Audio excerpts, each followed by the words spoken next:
নবীজি না খাওয়া, নবীজি পেটে পাথর বেঁধেছেন, কোন সাহাবীর চোখে পড়ে নাই।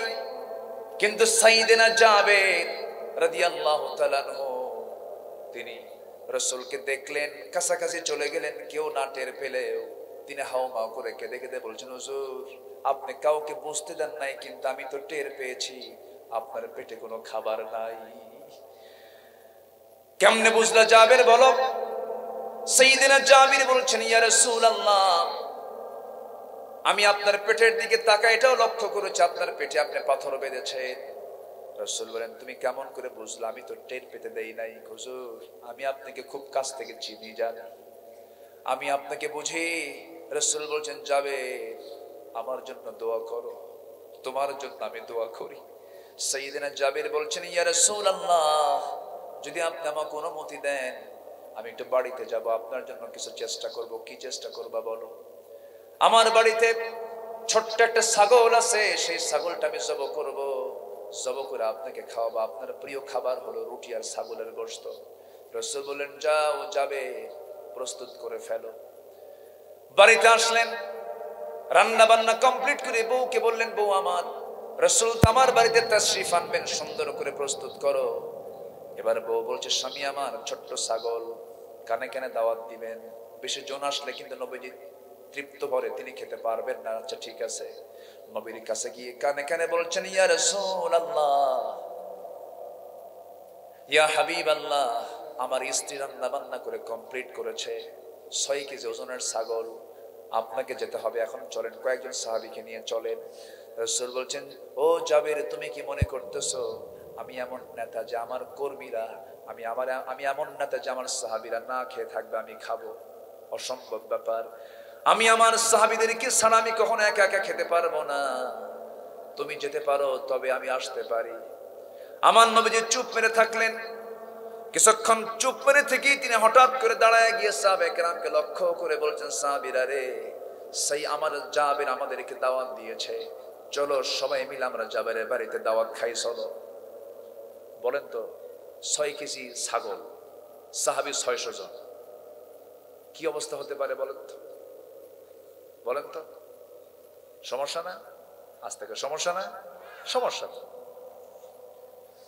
আমার নবীজি এই কথা বলার সঙ্গে সঙ্গে সাইয়েদনা জাবের বললেন, আউযু বিল্লাহি মিনাশ শাইতানির রাজীম, বিসমিল্লাহির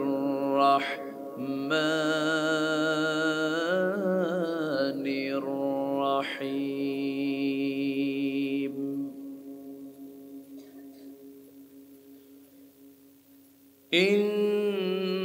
إنما المؤمنون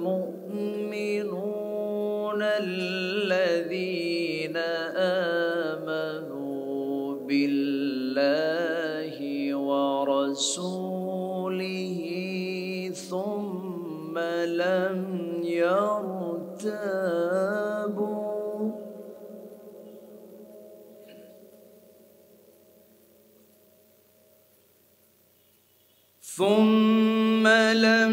يرتابوا وجاهدوا بأموالهم وأنفسهم في سبيل الله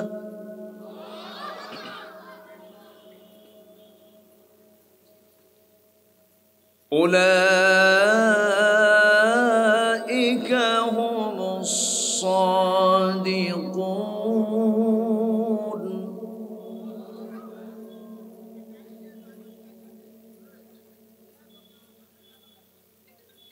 قل أتعلمون الله بدينكم والله يعلم ما في السماوات وما في الأرض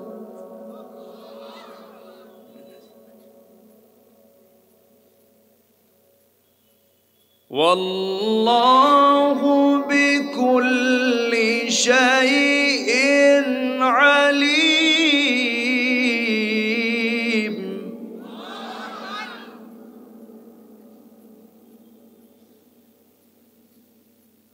يمنون عليك أن أسلموا قل لا تمنوا علي إسلامكم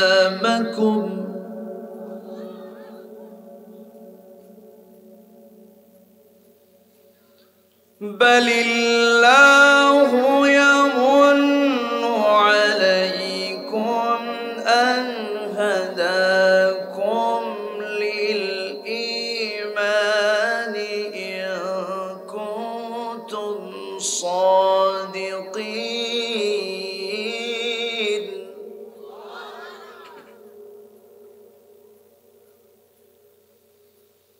إن الله يعلم غيب السماوات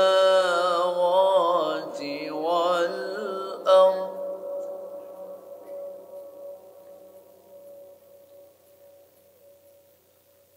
والله بصير بما تعملون.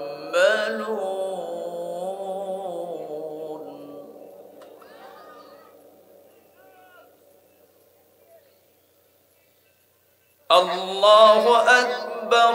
بسم الله الرحمن الرحيم.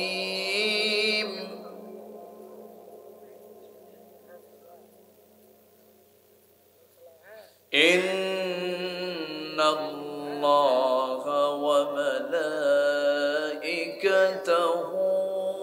يصلون على النبي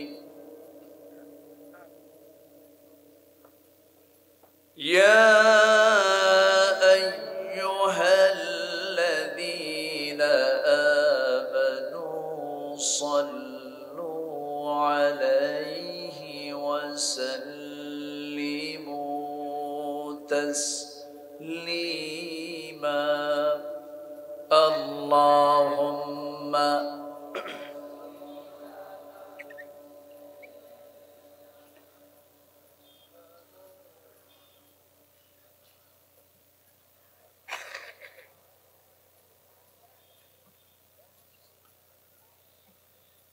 একটু মহব্বত দিয়ে নবীর প্রেমে মাতোয়ারা হয়ে জবান খুলে জোরালো কণ্ঠে সবাই বলুন আল্লাহুম্মা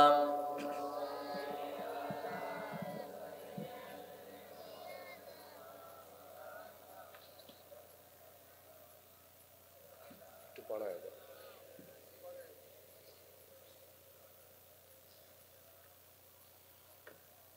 সবাই বলুন বালাগাল উলা বিকামালিহি কাশাফাত তুজা বিজামালিহি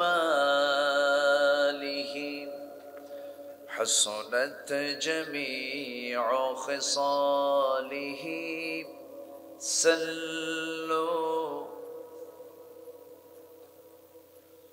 সূরাতে ইউসুফ বিদারি حكمتي لقمان ما قارئ قرآن باري يهدي لسادمان ما بلغ العلا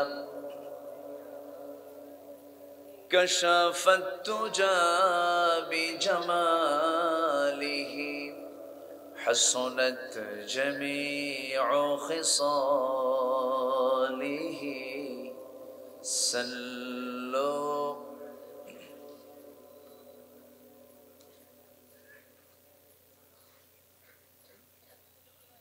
রাজশাহী অঞ্চলের নওগাঁ জেলার আত্রাই উপজেলার বান্দাইখাড়া মাহফিল তাফসীর মাহফিল কমিটি ইন্তেজামে কমিটি কর্তৃক আয়োজিত বান্দাইখাড়া বাজার প্রাঙ্গণে অনুষ্ঠিত 15তম তাফসীরুল কোরআন মাহফিল 2024 মহৎ আয়োজনের সম্মানিত সুযোগ্য সভাপতি জনাব হাফেজ মুফতি মুনিরুল ইসলাম হাফিজাহুল্লাহ, আজকের প্রোগ্রামের বরেণ্য প্রধান অতিথি মাননীয় সাংসদ, সম্মানিত অতিথিবৃন্দ, হাজরাত উলামায়ে কেরাম, ফদলায়ে ইজম, বিশেষ করে আমার পূর্বে কথা বলেছেন নন্দিত আলেমে দ্বীন, গবেষক, আমার অনুজ, আমার স্নেহধন্য মুহতারাম মাওলানা মিসবাহুদ্দিন, আজকের মাহফিলের বরেণ্য মেহমানবৃন্দ, সুশীল সমাজ, আজকের মাহফিলের প্রধান আকর্ষণ যাদেরকে নিয়ে আজকের এই সাজানো গোছানো বর্ণাঢ্য আয়োজন, তাওহীদের পতাকাবাহী, কালেমার ঝান্ডাবাহী, দ্বীন ইসলামের নরসারদুল বীর মুজাহিদ, প্রাণ প্রিয় সম্মানিত দ্বীনি ভাইরা, আড়ালে বসে আছেন শ্রদ্ধেয়া সম্মানিতা মা বোনেরা। আলোচনার সূচনায় আনুষ্ঠানিকতার মধ্য দিয়ে আমার পক্ষ থেকে আবারও দিল খোলা সালাম, আসসালামু আলাইকুম ওয়া রাহমাতুল্লাহি ওয়া বারাকাতুহু।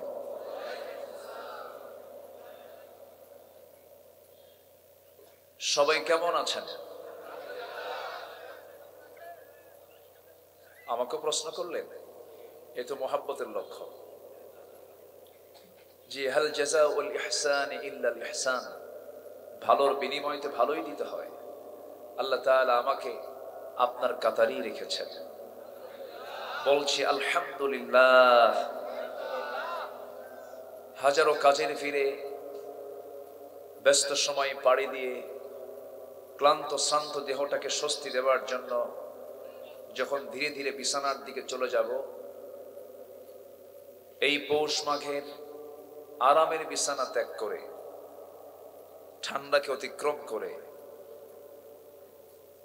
যিনি আমাকে আপনাকে কোরআনের টানে আসার তৌফিক দিলেন, সেই মহান রবের শানে বলছি আলহামদুলিল্লাহ। আবারও বলছি আলহামদুলিল্লাহ। চিৎকার মেরে বলছি আল্লাহুম্মা ইন্নী আসআলুকা আল হুদা ওয়াত তুকা ওয়াল আফাফা ওয়াল গিনা। সবাই বলি আল্লাহুম্মা লাকা আসলামতু ওয়া বিকা আমানতু ওয়া আলাইকা তাওয়াক্কালতু ওয়া ইলাইকা আনাবতু ওয়া বিকা খাসামতু। আমরা আল্লাহ তাআলার শুকর আদায় করে নিলাম। সম্মানিত হাজিরিন, আমার আগের মেহমান যিনি অত্যন্ত তথ্যবহুল এবং হৃদয়গ্রাহী, চমৎকার তিনি কিছু রিজিকের উপরে আলোচনা করেছেন। যারা শুনেছেন, দলিল আদিল্লায় ভরপুর অনেক সুন্দর সুন্দর দামি দামি কথা তিনি উপস্থাপন করেছেন। আগের মেহমানের সঙ্গে আমার পরিচয় হলো মালয়েশিয়াতে, আমার সফর ছিল। সেই সুবাদে আবার আপনাদের এলাকার এই কৃতি সন্তান আমার এক ভাইজান, আমার আব্দুল জলিল ভাইকে আছেন? ও আচ্ছা, আমার আব্দুল জলিল ভাই তিনি মালয়েশিয়াতে প্রায় বেশি দিন না, 29 বছর যাবত আছে। কত বছর জীবন যৌবন তো সেখানেই গেল, তাই না? 29 বছর তে আব্দুল জলিল ভাই আমার পিছনে লেগেছেন বহুদিন হলে আসতে হবে মাহফিলে। গতকাল আমার মাহফিল ছিল হলো নড়াইলের মাশরাফি বিন মুর্তজা আছে না, ওনার দাওয়াত ছিল। ওনার বাড়িতে রাতে খাবার খেয়ে ওনার বাড়ির সামনে একদম শিল্পকলা একাডেমিতে নড়াইলেন হার্ট পয়েন্টে এসপি মহোদয় ছিলেন, ডিসি মহোদয় ছিলেন, জজ ছিলেন। গতকালকে আমার এই সময় প্রায় মাহফিল, ধীরে ধীরে আমি একদম মাস পয়েন্টে ছিলাম, মানে শেষের দিকে। আজকে উঠতে একটু দেরি হলো, এখানে বসেছিলাম প্রায় আধা ঘন্টার মতো। যাই হোক, আপনাদের এই চাঁদ মাখা মুখ আল্লাহ তাআলা আমাকে দেখার সুযোগ করে দিয়েছেন, বলছি আলহামদুলিল্লাহ। জোরে বলি আলহামদুলিল্লাহ। তো যেহেতু একটু দেরি হলো, শেষ হতে যদি দেরি হয় কষ্ট হবে? সময় দেওয়া যাবে তো? কেউ না বলে যাবেন না তো? মনে থাকবে তো কথা? আচ্ছা, কারণ আমার পরে তো আর কোনো পাওয়ার নাই, আমি হলাম শেষ। এবং শেষ ক্লাসটা একটু কঠিন। যারা কলেজ মাদ্রাসায় যারা পড়েছি, শেষ ক্লাসে যখন স্যার ঢুকতো তখন মনে হতো স্যারটা যাবে কখন, এরকম মনে হতো, তাই না? শেষ ক্লাসটা খুব জটিল। আমাদের এখানে অধ্যক্ষ মহোদয় বসা আছেন, আলহামদুলিল্লাহ। সম্মানিত ভাইয়েরা, আমি সেখান থেকে কথা বলবো যেখান থেকে আমি আমার অভ্যাস অনুযায়ী তেলাওয়াত দিয়ে শুরু করেছি। তেলাওয়াতকৃত আয়াতগুলো হলো সূরাতুল হুজুরাত নামে একটা সূরা আছে, 49 নম্বর সূরার 15, 16, 17, 18 এই 4টি আয়াতে কারীম আমি তেলাওয়াত করেছি। এই 4টি আয়াতকে সামনে রেখে কিছু কথা আমি বলতে চাচ্ছি। ওয়ামা তাওফীকি ইল্লা বিল্লাহ আলাইহি তাওয়াক্কালতু ওয়া ইলাইহি উনীব। আসুন, ভূমিকায় না গিয়ে সরাসরি আমরা আয়াতের দিকে, আলোচনার দিকে চলে যাচ্ছি। কোরআন নাজিল করেছেন কে? আসতে বলবেন না কে? আর মাত্র 1 মাস পরে মাস আসতেছে, যেটা সেই মাসের নাম কি? কোরআনের মাস। বলেন কিসের মাস? বলেন কোরআনের মাস। শাবান, আল্লাহুম্মা বারিক লানা ফি রজব ওয়া শাবান মাসে শাবান আছে, ঠিক আছে, আমি যেটা মেইন করছি এই রজব আসা মানে প্রস্তুতি শুরু কোন মাসের? রমজান মাসের। কিন্তু রমজান মাসের নাম মূলত হলো রমজান মাস নয়, মূলত হলো কোরআনের মাস।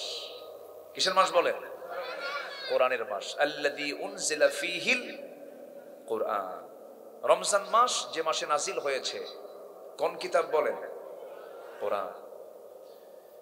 সেই কোরআন থেকে আমি কথা বলতে চাচ্ছি। কোরআন পৃথিবীর কোনো মানুষের মনুষ্য রচিত কোনো কিতাব নয়। এর মধ্যে যে তথ্যগুলো আল্লাহ দিয়েছেন, পৃথিবীর সব তথ্য এর কাছে হার মেনে যাবে। পৃথিবীর কোনো তথ্য দিয়ে কোরআনকে ব্যর্থ করা সম্ভব নয়। কোরআনটা সাজানো না এলোমেলো? বলেন তো, কোরআনটা সাজানো না এলোমেলো? অগোছালো না গোছালো? আমার আল্লাহর সৃষ্টি সব কিছু অগোছালো না গোছালো? গোছালো। যেখানে যা দিয়েছেন কোনো না কোনো সাজিয়ে গুছিয়ে কল্যাণের জন্যই দিয়েছেন। ও যে এক বেচারি বটবৃক্ষের নিচে বিশ্রাম নিচ্ছে আর ফিকির করতেছে, আল্লাহ এত বড় একটা গাছ তুমি বানায় দিলা বান্দার জন্য, আর ফলটা এত ছোট, একটু বড় বড় ফল ধরলে কত উপকার হতো। এত বড় বটবৃক্ষের কোনো ফল, এটা হলো ছোট্ট একটা ফল। এই বলতে না বলতেই নাকের ডগায় এসে ওই ফলটা পড়ছে, নাকের ডগায় পড়া মাত্রই ভাবতেছে, আল্লাহ কিছুক্ষণ আগে যে চিন্তা করলাম সেই চিন্তা যদি ওটাই হতো, যদি ডাব হতো, আমার নাক তো আজকে থাকতো না। আল্লাহ তাআলা যা সৃষ্টি করেছেন অগোছালো না গোছালো? ভুল না নির্ভুল? ভুল না নির্ভুল? নির্ভুল করে দিয়েছেন। একই চামড়া দেহে, মুখে ঠান্ডা লাগে না অত যা বুকে লাগে, চামড়া কিন্তু গোটাই, ঠিক আছে না? কি সুন্দর করে বানিয়েছেন। কোনো খুঁত আছে? কোনো খুঁত নাই। মহান রব্বুল আলামিন সবাইকে দেখেন। গত কয়েকদিন আগে একটা গবেষণায় দেখলাম স্থলভাগ এবং জলভাগের ভিতরে সবচেয়ে বড় প্রাণী হলো নীল তিমি, যার হাড়ের ওজন হলো 600 থেকে 700 কেজি। ছোট মোটো একটা ট্রাক, বোঝেন নাই? তাহলে একটা হাড়ের ওজন যদি 600 কেজি হয়, তার বডির ওজনটা কত? এবং তার হাড়ের হৃদস্পন্দন হয় মিনিটে 10 থেকে 12 বার। এর হৃদস্পন্দন যে হয়, এটার আওয়াজ শোনা যায় 3 থেকে 4 মাইল দূর থেকে। একটু আস্তে কোন সুবহানাল্লাহ, জোরে বলি সুবহানাল্লাহ।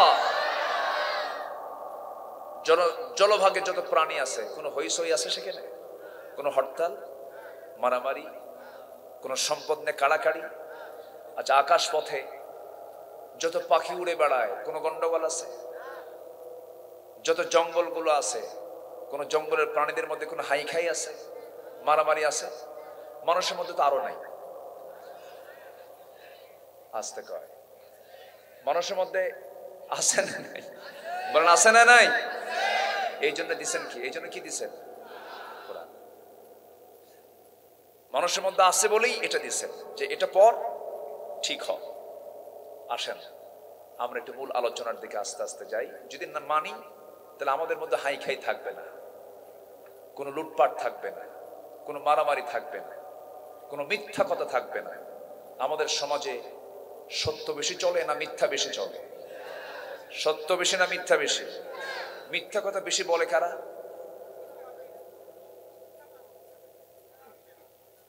আমাদের ধরেন, আমাদের দেশে যারা কোন শ্রেণীর মানুষ বেশি মিথ্যা কথা বলে? এই তো কেন কইছে, আমি কিন্তু কই নাই, একটু বুঝতে হবে। তাহলে যারা সমাজের নেতৃত্ব দিবেন, তাদের মুখ থেকে যদি মিথ্যা কথা বের হয়, যেমন রাজা তাই তো হবে, এটাই তো হবে। সম্মানিত বন্ধুগণ, এই পৃথিবীতে একজন নেতা ছিলেন, মুহাম্মদুর রাসূলুল্লাহ। তিনি কি জীবনে একটা ওয়ার্ড মিথ্যা বলেছেন? তিনি কি দেশ চালান নাই, সমাজ চালান নাই, বিচার করেন নাই? করেছেন। আর এখন সমাজ চালাতে গেলে কি কথা বলা লাগে? কেমনে ঠকানো যায়? আচ্ছা, এ পর্যন্ত বলেন তো, 71 থেকে নিয়ে 2024 সাল পর্যন্ত যারাই দেশ পরিচালনা করেছেন, রাষ্ট্র পরিচালনা করেছেন, কেউ কি একটা বারের জন্য বলেছেন যে আমি এই কাজটা করে ভুল করছি, আমার মাফ করে দেন? বলছে কেউ? তাহলে যাদের ভুল হয় না, তারা কি মানুষ না ফেরেশতা? সব ফেরেশতা, কারো কোনো ভুল নাই, কারো কোনো। তাহলে ফেরেশতার মধ্যে ওয়াজ করে কি করবেন আপনি বলেন? কথা শুনবেন? আগ্রহ আছে তো? একটু কান লাগাই শোনেন। আমি কাউকে ইঙ্গিত করে কথা বলতে আসিনি। বড় আফসোস, এদেশের কৃষকরা কত কষ্ট করে, শ্রমিকরা কত কষ্ট করে, সারাটা দিন জমিতে খাটে। কৃষক অশিক্ষিত, সামান্য বেতনে গার্মেন্টসে চাকরি করে শ্রমিকরা অশিক্ষিত। প্রবাসী ভাইরা, এই যে আমার আব্দুল জলিল ভাই, প্রবাস জীবনে ভালো আছেন উনি। শ্রমিকরা নিজের চোখে দেখে আসি, শততলা বিল্ডিং এর উপরে পাখির মতো ঝুলে ঝুলে কাজ করে, বাপ মার চেহারা দেখে না, স্ত্রী সন্তানের চেহারা দেখে না। যুগের পর যুগ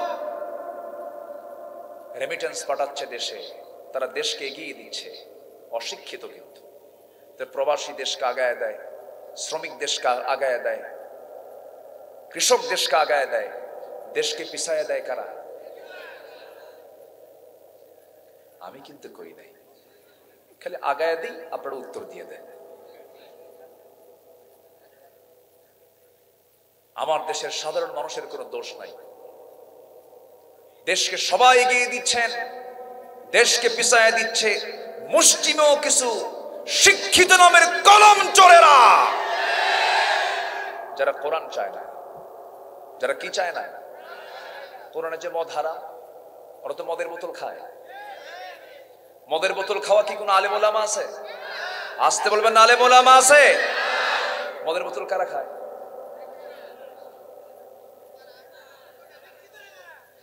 রাগ করতেছেন আপনারা? মদ খেলে হালাল না, মদ খাওয়া হালাল না হারাম? তাল না মাতাল? তাল না মাতাল? সাজানো না এলোমেলো? কোরআন কয় সেজে থাক, খাইস না, না এলোমেলো। মদ টদ খাইয়া বাড়িতে এসে কোনটা বউ কোনটা মেয়ে কোনটা বোন সব সমান। আমি কি বলতেছি, ভুল বলতেছি?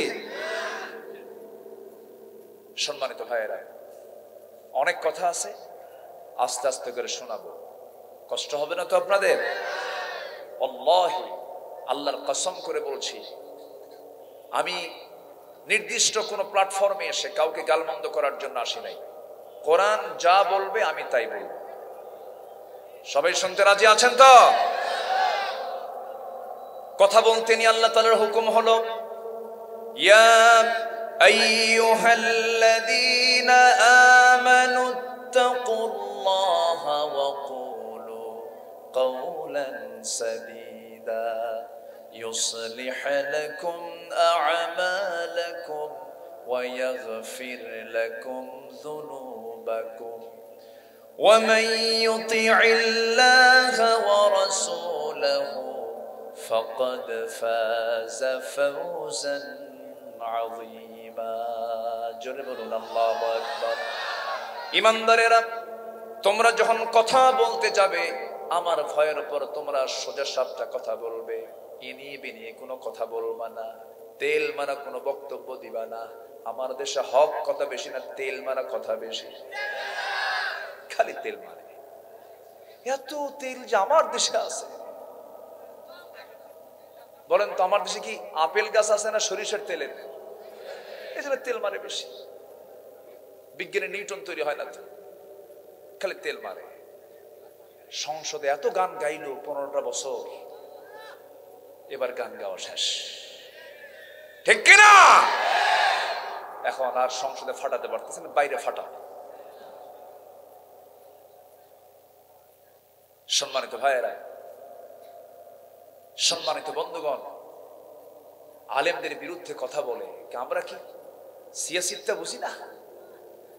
মানে 6টা বিখ্যাত হাদিস গ্রন্থের মধ্যে ঢুকায় দিছে মিশকাত শরীফ। মিশকাত শরীফ কি সিয়াসিতের হাদিস? কি এলেম দেখেন, আলেমদের ভুল ধরে। আবার বলে আগামীকাল ঈদুল আজহার জানাজা নামাজ।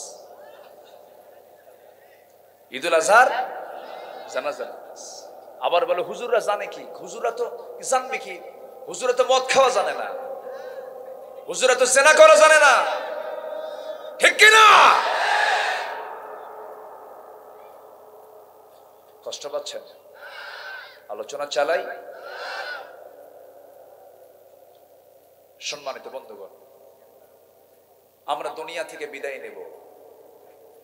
দুনিয়ার সম্মান আগে না আখিরাতের সম্মান আগে? দুনিয়ার সম্মান আগে না আখিরাতের সম্মান আগে? দুনিয়াতে যা হয় হোক, সমস্যা নেই, পার হবে। আল্লাহর সৃষ্টির 2 পিঠ, একটা ইহকাল আর একটা কি? আমার টার্গেট নিতে হবে পরকালকে সামনে রেখে না ইহকালকে সামনে রেখে।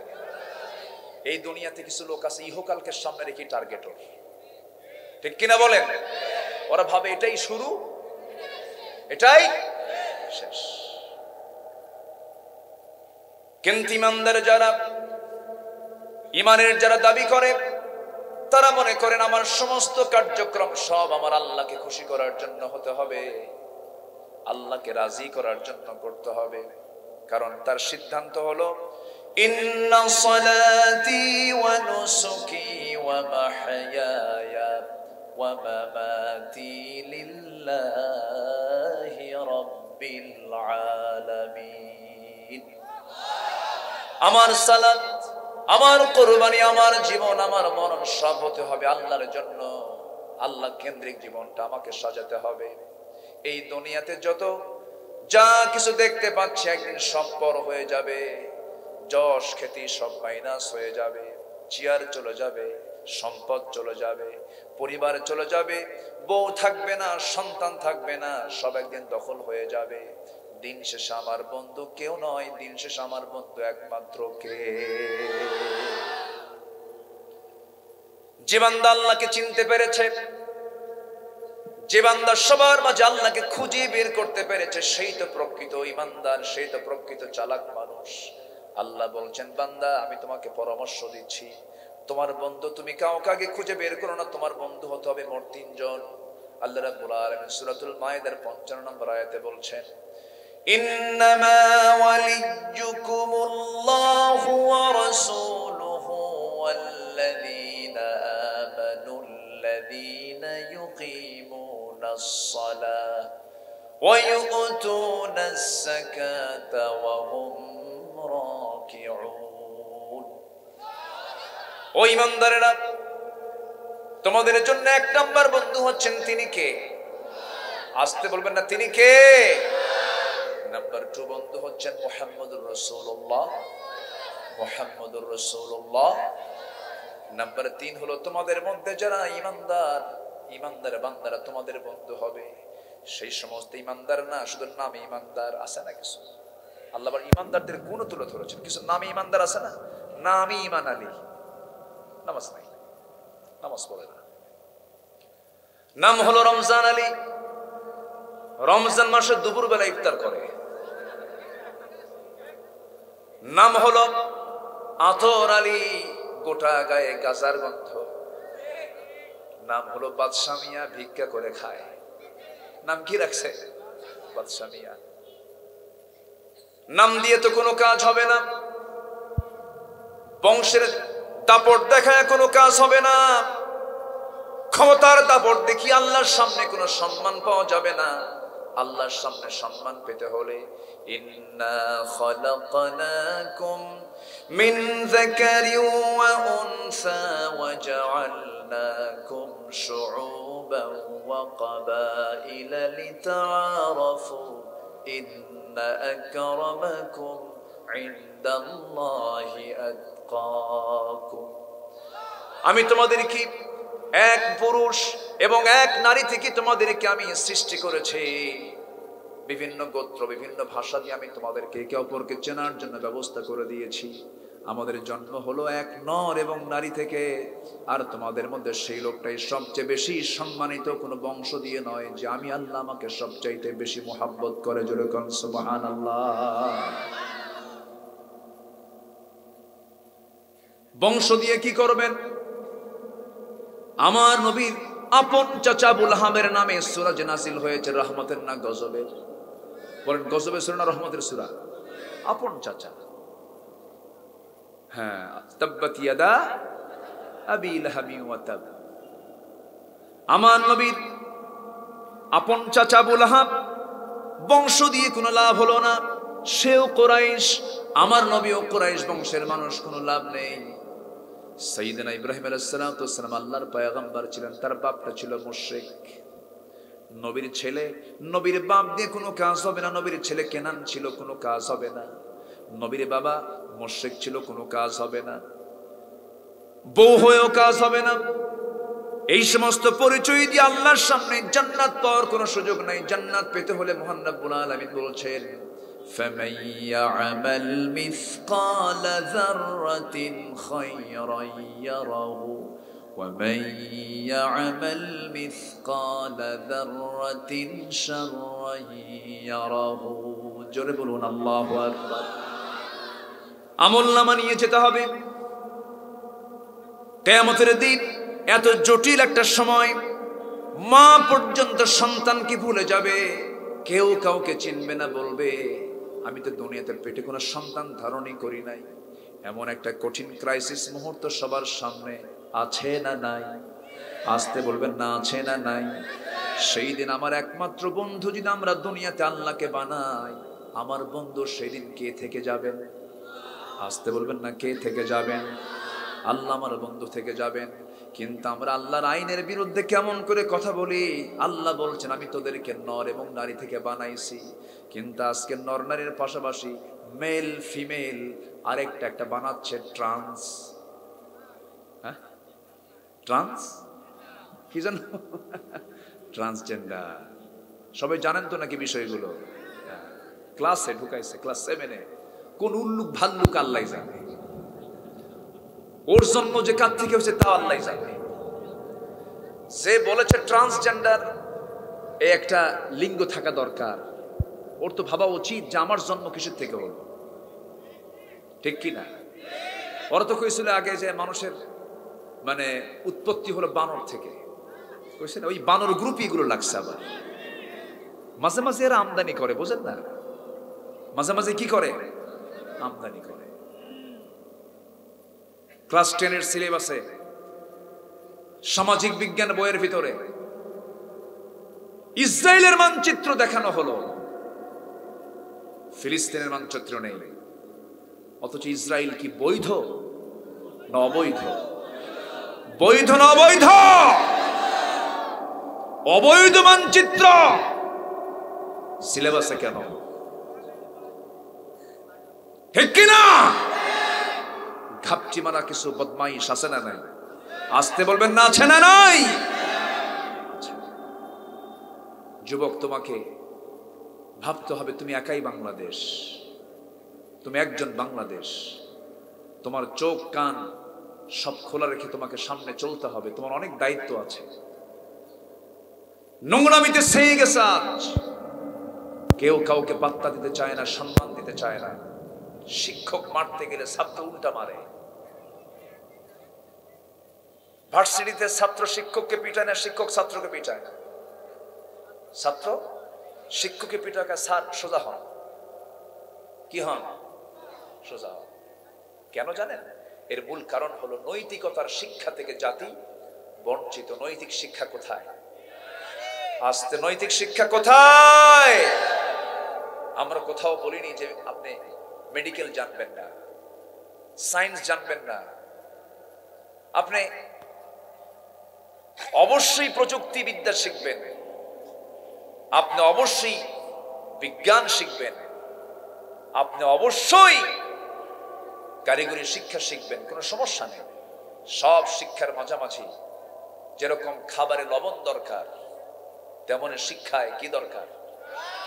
আসতে বলবেন না, কি দরকার? কোরআন দরকার। এই কোরআনটা আজকে সুকৌশলে দূরে রাখা হয়েছে। তার বড় প্রমাণ হলো গতকালকে আমার আলোচনা ডাক দিয়ে জেলা যুগ্ম জজ তিনি বললেন তার বক্তৃতায় যে দেখুন, পরিবারকে রক্ষার দায়িত্ব আপনার ব্যক্তিগতভাবে, আপনার নিজেরও। যে শিক্ষাই দেন না কেন, প্রথম শিক্ষা যদি কোরআন দিতে পারেন, আপনার সন্তান অন্তত কখনো বেয়াদব হবে না। জোরে কোন সুবহানাল্লাহ, আর জোরে কোন সুবহানাল্লাহ। আমি কি আলোচনা চালিয়ে যাব? কারো কোনো সমস্যা নাই তো? বলি আলহামদুলিল্লাহ, জোরে বলি আলহামদুলিল্লাহ। আজকে সমকামিতাকে প্রমোট করা হচ্ছে। সমকামিতা যেটা সেম সেক্স, হোমোসেক্স, অর্থাৎ পুরুষ পুরুষকে বিয়ে করবে, নারী নারীকে বিয়ে করবে, পুরুষ পুরুষ আসক্ত হবে। অর্থাৎ আমেরিকা, ইউরোপের বহু দেশে রাষ্ট্রীয়ভাবে সংসদ আইন আকারে এই সমস্ত সমকামিতাকে তারা বৈধতা দিয়ে চলছে। ভারতেও এই চেষ্টা অব্যাহত। আমার দেশেও কিছু বদমাইশরা এগুলোকে প্রমোট করার জন্য চেষ্টা করছে। ওইদিকে আবার ওদের মধ্যেও কিছু ভালো আছে।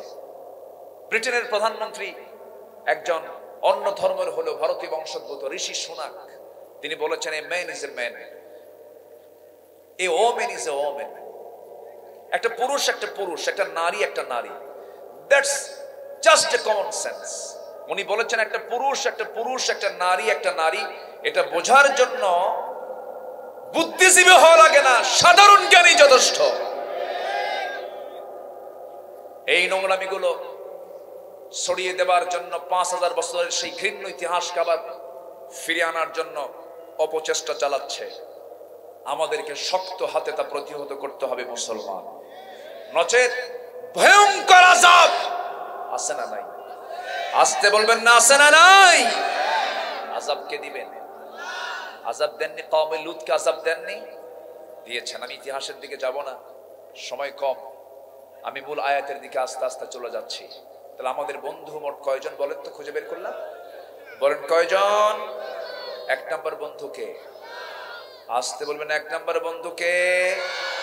আচ্ছা, আবার এই দিকে আমি যেখান থেকে তেলাওয়াত করেছি আল্লাহ বলছেন দুইটা কাজ করবা, আমার থেকে সিদ্দিক খেতাব লাভ করে জান্নাত বুঝে নিবা। জোরে বলে সুবহানাল্লাহ। আমাকে সত্যবাদীর খেতাব দেবেন কে? আল্লাহর দফতর থেকে আমরা সত্যবাদীর খেতাব পাবো দুইটা কাজ করলে, আমরা শিখে যাব। জোরে বলি ইনশাআল্লাহ। আমাদের বন্ধু মোট কয়জন? এক নাম্বার কে? আল্লাহ। এক নাম্বার কে? আল্লাহ কোথায় বলেন? মুরব্বী কষ্ট হচ্ছে, খুব ক্লান্তি মনে হচ্ছে, বয়স হয়ে গেছে তো। জি, আমি কি বেশি রাতে উঠে গেলাম? কারো কোনো আপত্তি নাই তো? বলি আলহামদুলিল্লাহ। এত সুন্দর মানুষ হয়, কোন মানুষের কোনো নড়াচড়া নেই, পিন পতন নীরব হয়ে বসে আছেন, আলহামদুলিল্লাহ। হ্যাঁ তাই চালাই যাব, আলোচনা চলুক, হুজুর মরুক। হ্যাঁ, সব দিকে তাকাতে হবে, চালাই। ফজর নামাজ না পড়লেও চলবে, সমস্যা নেই, ওটা আগে তো না। হ্যাঁ, তাহলে ওটা মাথায় রেখে কিন্তু চলতে হবে। আসলে আমাদের চেয়ারম্যান মহোদয় অত্যন্ত বিনয়ী মানুষ, খুব ভালো, খুব সফট। দাড়ি রাখলে ভালো হয় কিন্তু। কি কন আপনারা, কি কন? আরো জোরে কি কন? এত লোকের দোয়া রাখতে হবে। আজকের থেকে আর কোনো কাটাকাটি নাই। কি কন আপনারা? আমাদের অধ্যক্ষ মহোদয় ইনশাআল্লাহ। বাড়িতে সমস্যা নাকি আপনার? মুরব্বী কিছু কয়, বাড়িওয়ালা কিছু কয়? আচ্ছা, চেয়ারম্যান বলো না, চেয়ারম্যানের বউ বড় বলেন তো?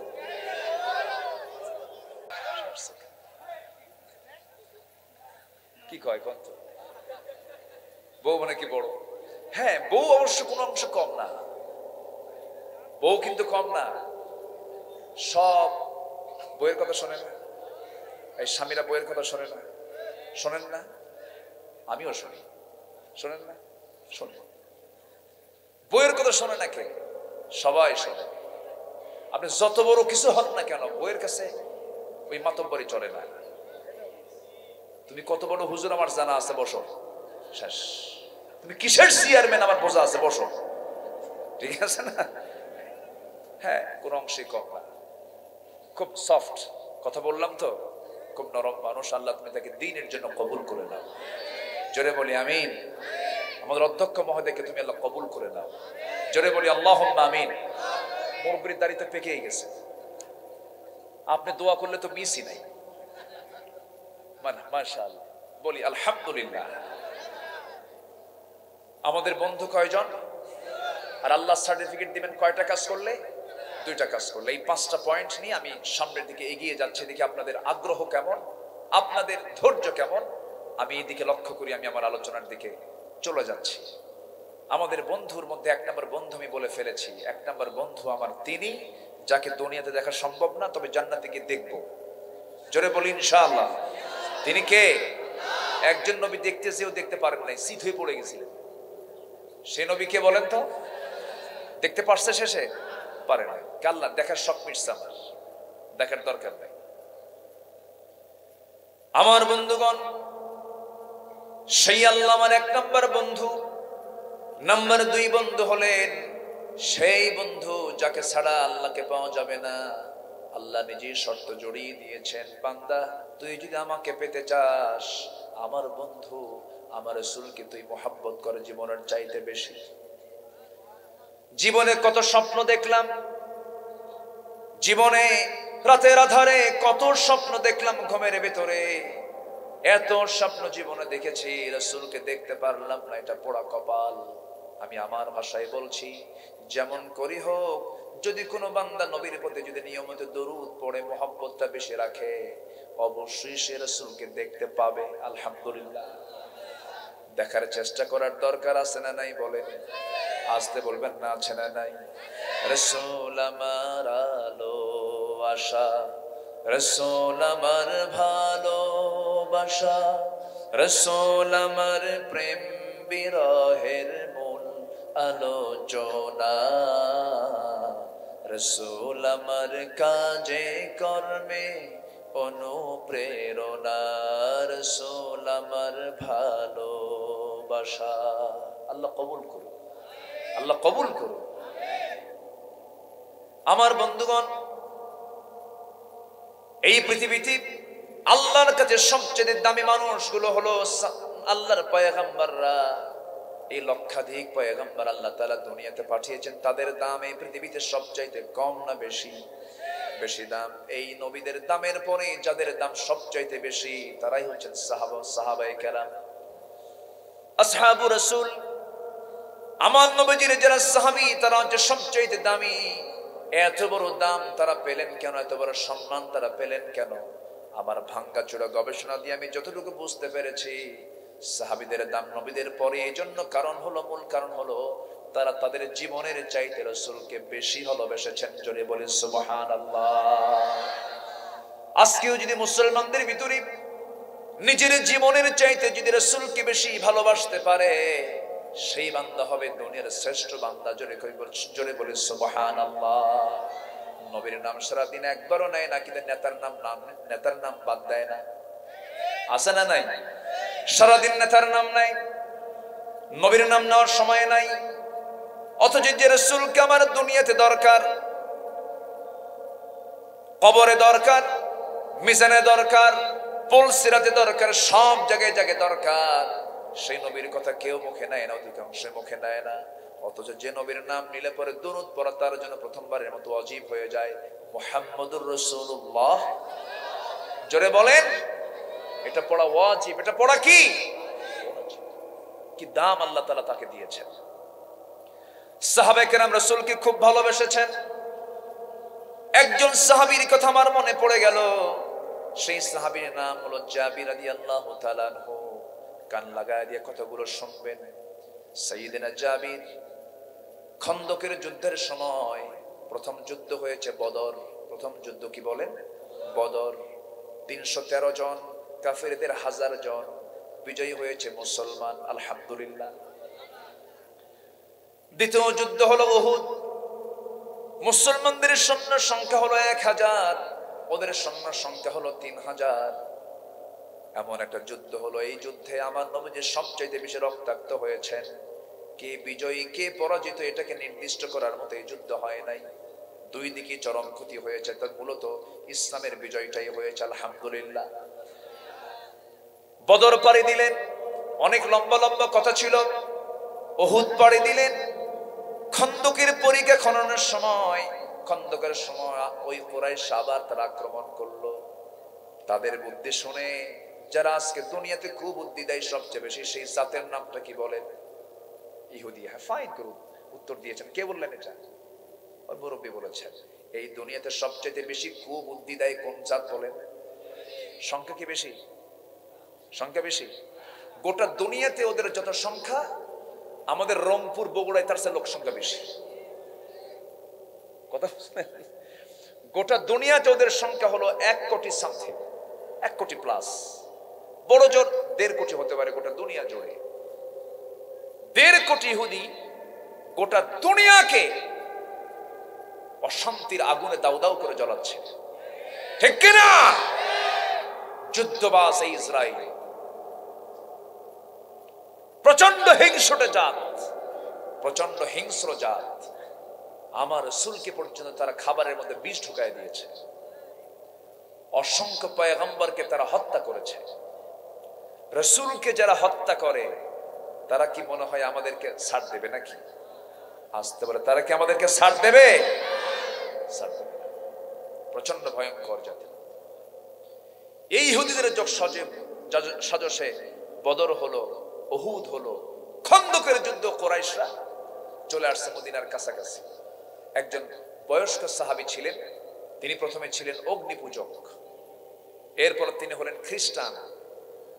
রাসূলকে পাওয়ার পর হয়ে গেলেন মুসলমান। যেরকম সুবহানাল্লাহ।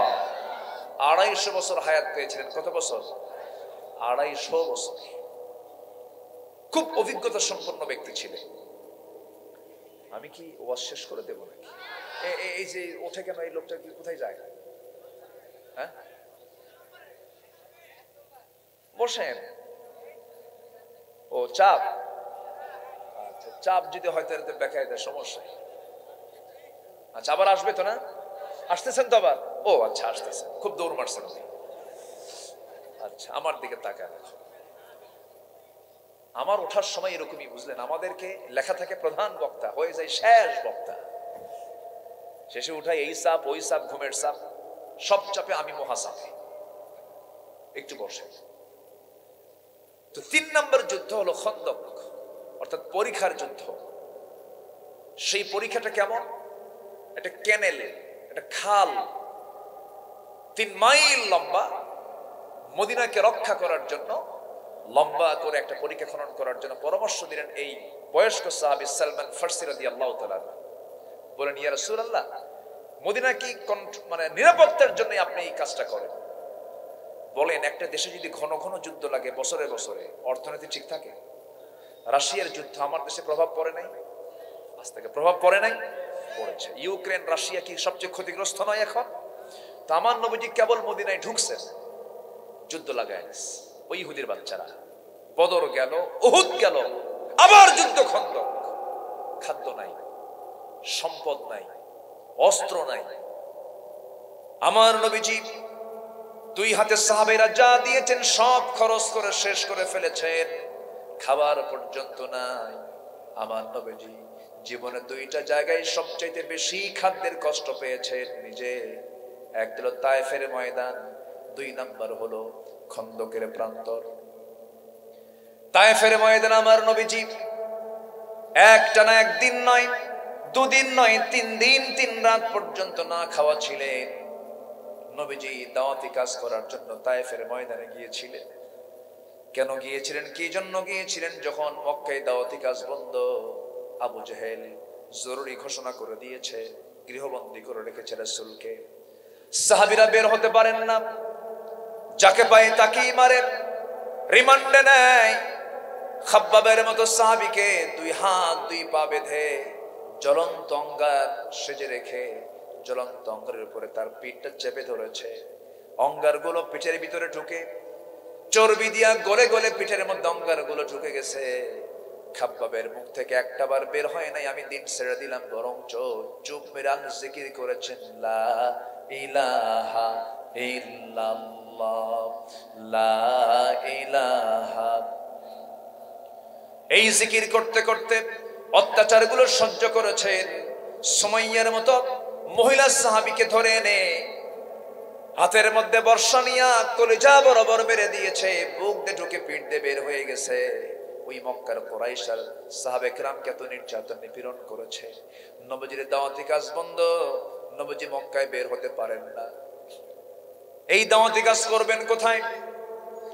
নবীজি কাউকে না বলে একাকী চলে গেলেন দাওয়াতি কাজ করতে। ওমান আহসানু ক্বালাম মিম্মান দাআ ইলাল্লাহ। আমার নবীজি আল্লাহর পথে দাওয়াত দেওয়ার জন্য তায়েফে চলে গেলেন।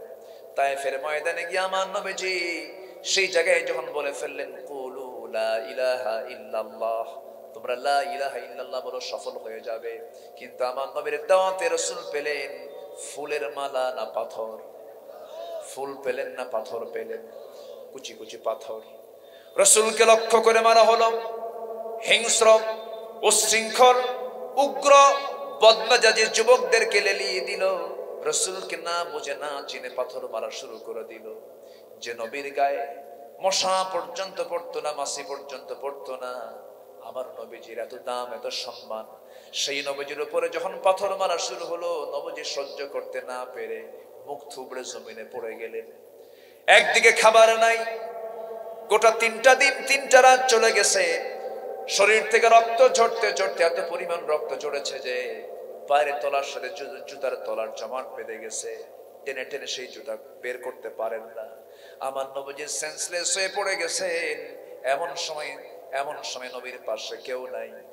জিবরিল আমিন এসে বলছেন, ইয়া রাসূলুল্লাহ, এত অত্যাচার যে তায়েফবাসী করলো, আপনি শুধু অর্ডার দেন, আল্লাহ তাআলা আমাকে পাঠিয়ে দিয়েছেন 2 দিকের পাহাড় চাপা দিয়ে এদেরকে শেষ করে দেব। রাসূল বলছেন, ভাই জিবরাইল, মুসার মতো দোয়া করব না, নূহের মতো দোয়া করব না, পয়গম্বরদের আগের পয়গম্বরদের মতো দোয়া করব না। এই সমস্ত তায়েফ জনপদের লোকগুলো না বুঝে আমাকে মেরেছে, আমি এদেরকে মাফ করে দিলাম, আমি এদের জন্য দোয়া করে দিলাম। নবীজি এই কথা বলে আস্তে করে সেখান থেকে একটা দৌড় মারলেন। দৌড় মারতে মারতে আর পারলেন না, সামনে আঙ্গুর বাগান পেলেন, আঙ্গুর বাগানের মধ্যে ঢুকে পড়লেন।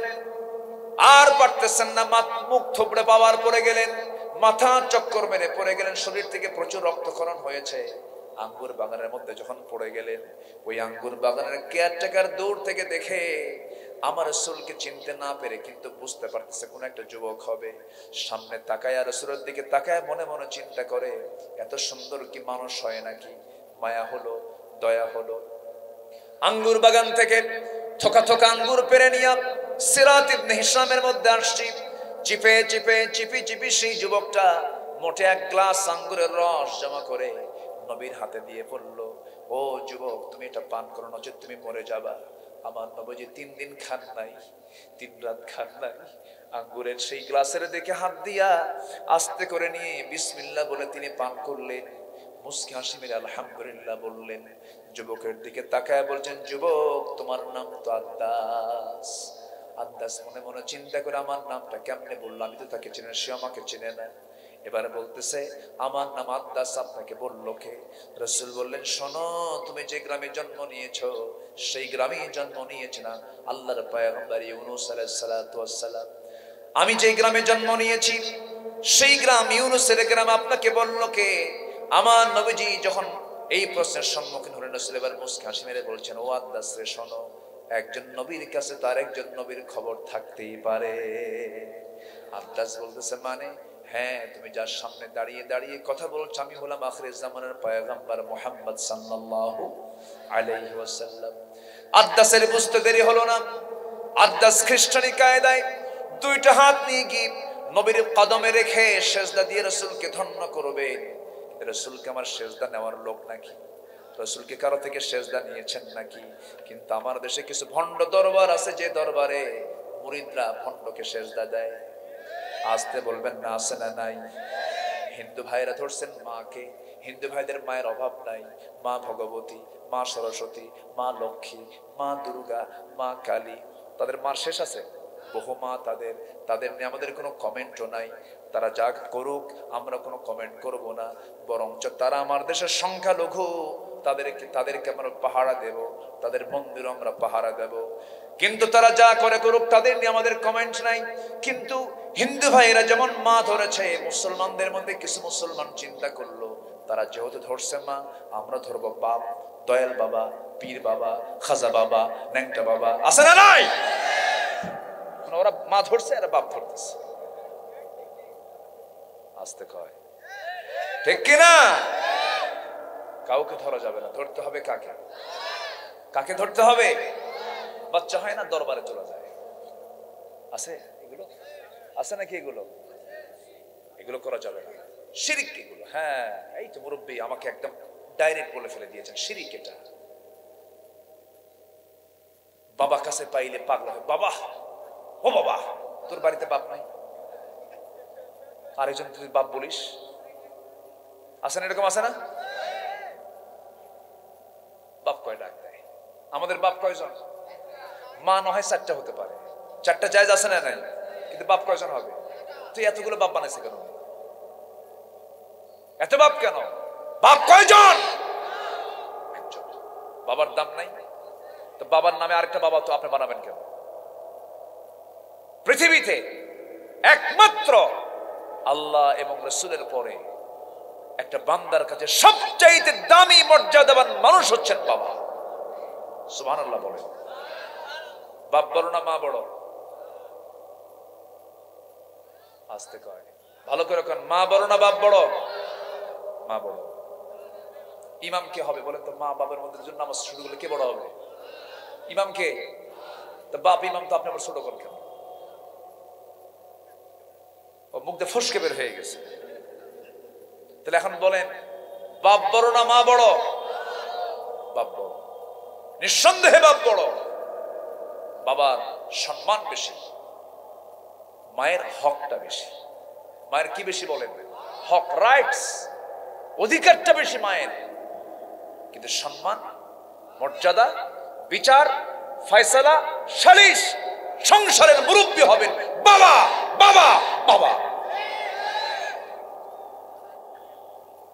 অনেক মারে মুরব্বী মানে যে বাড়ির মুরব্বী মা,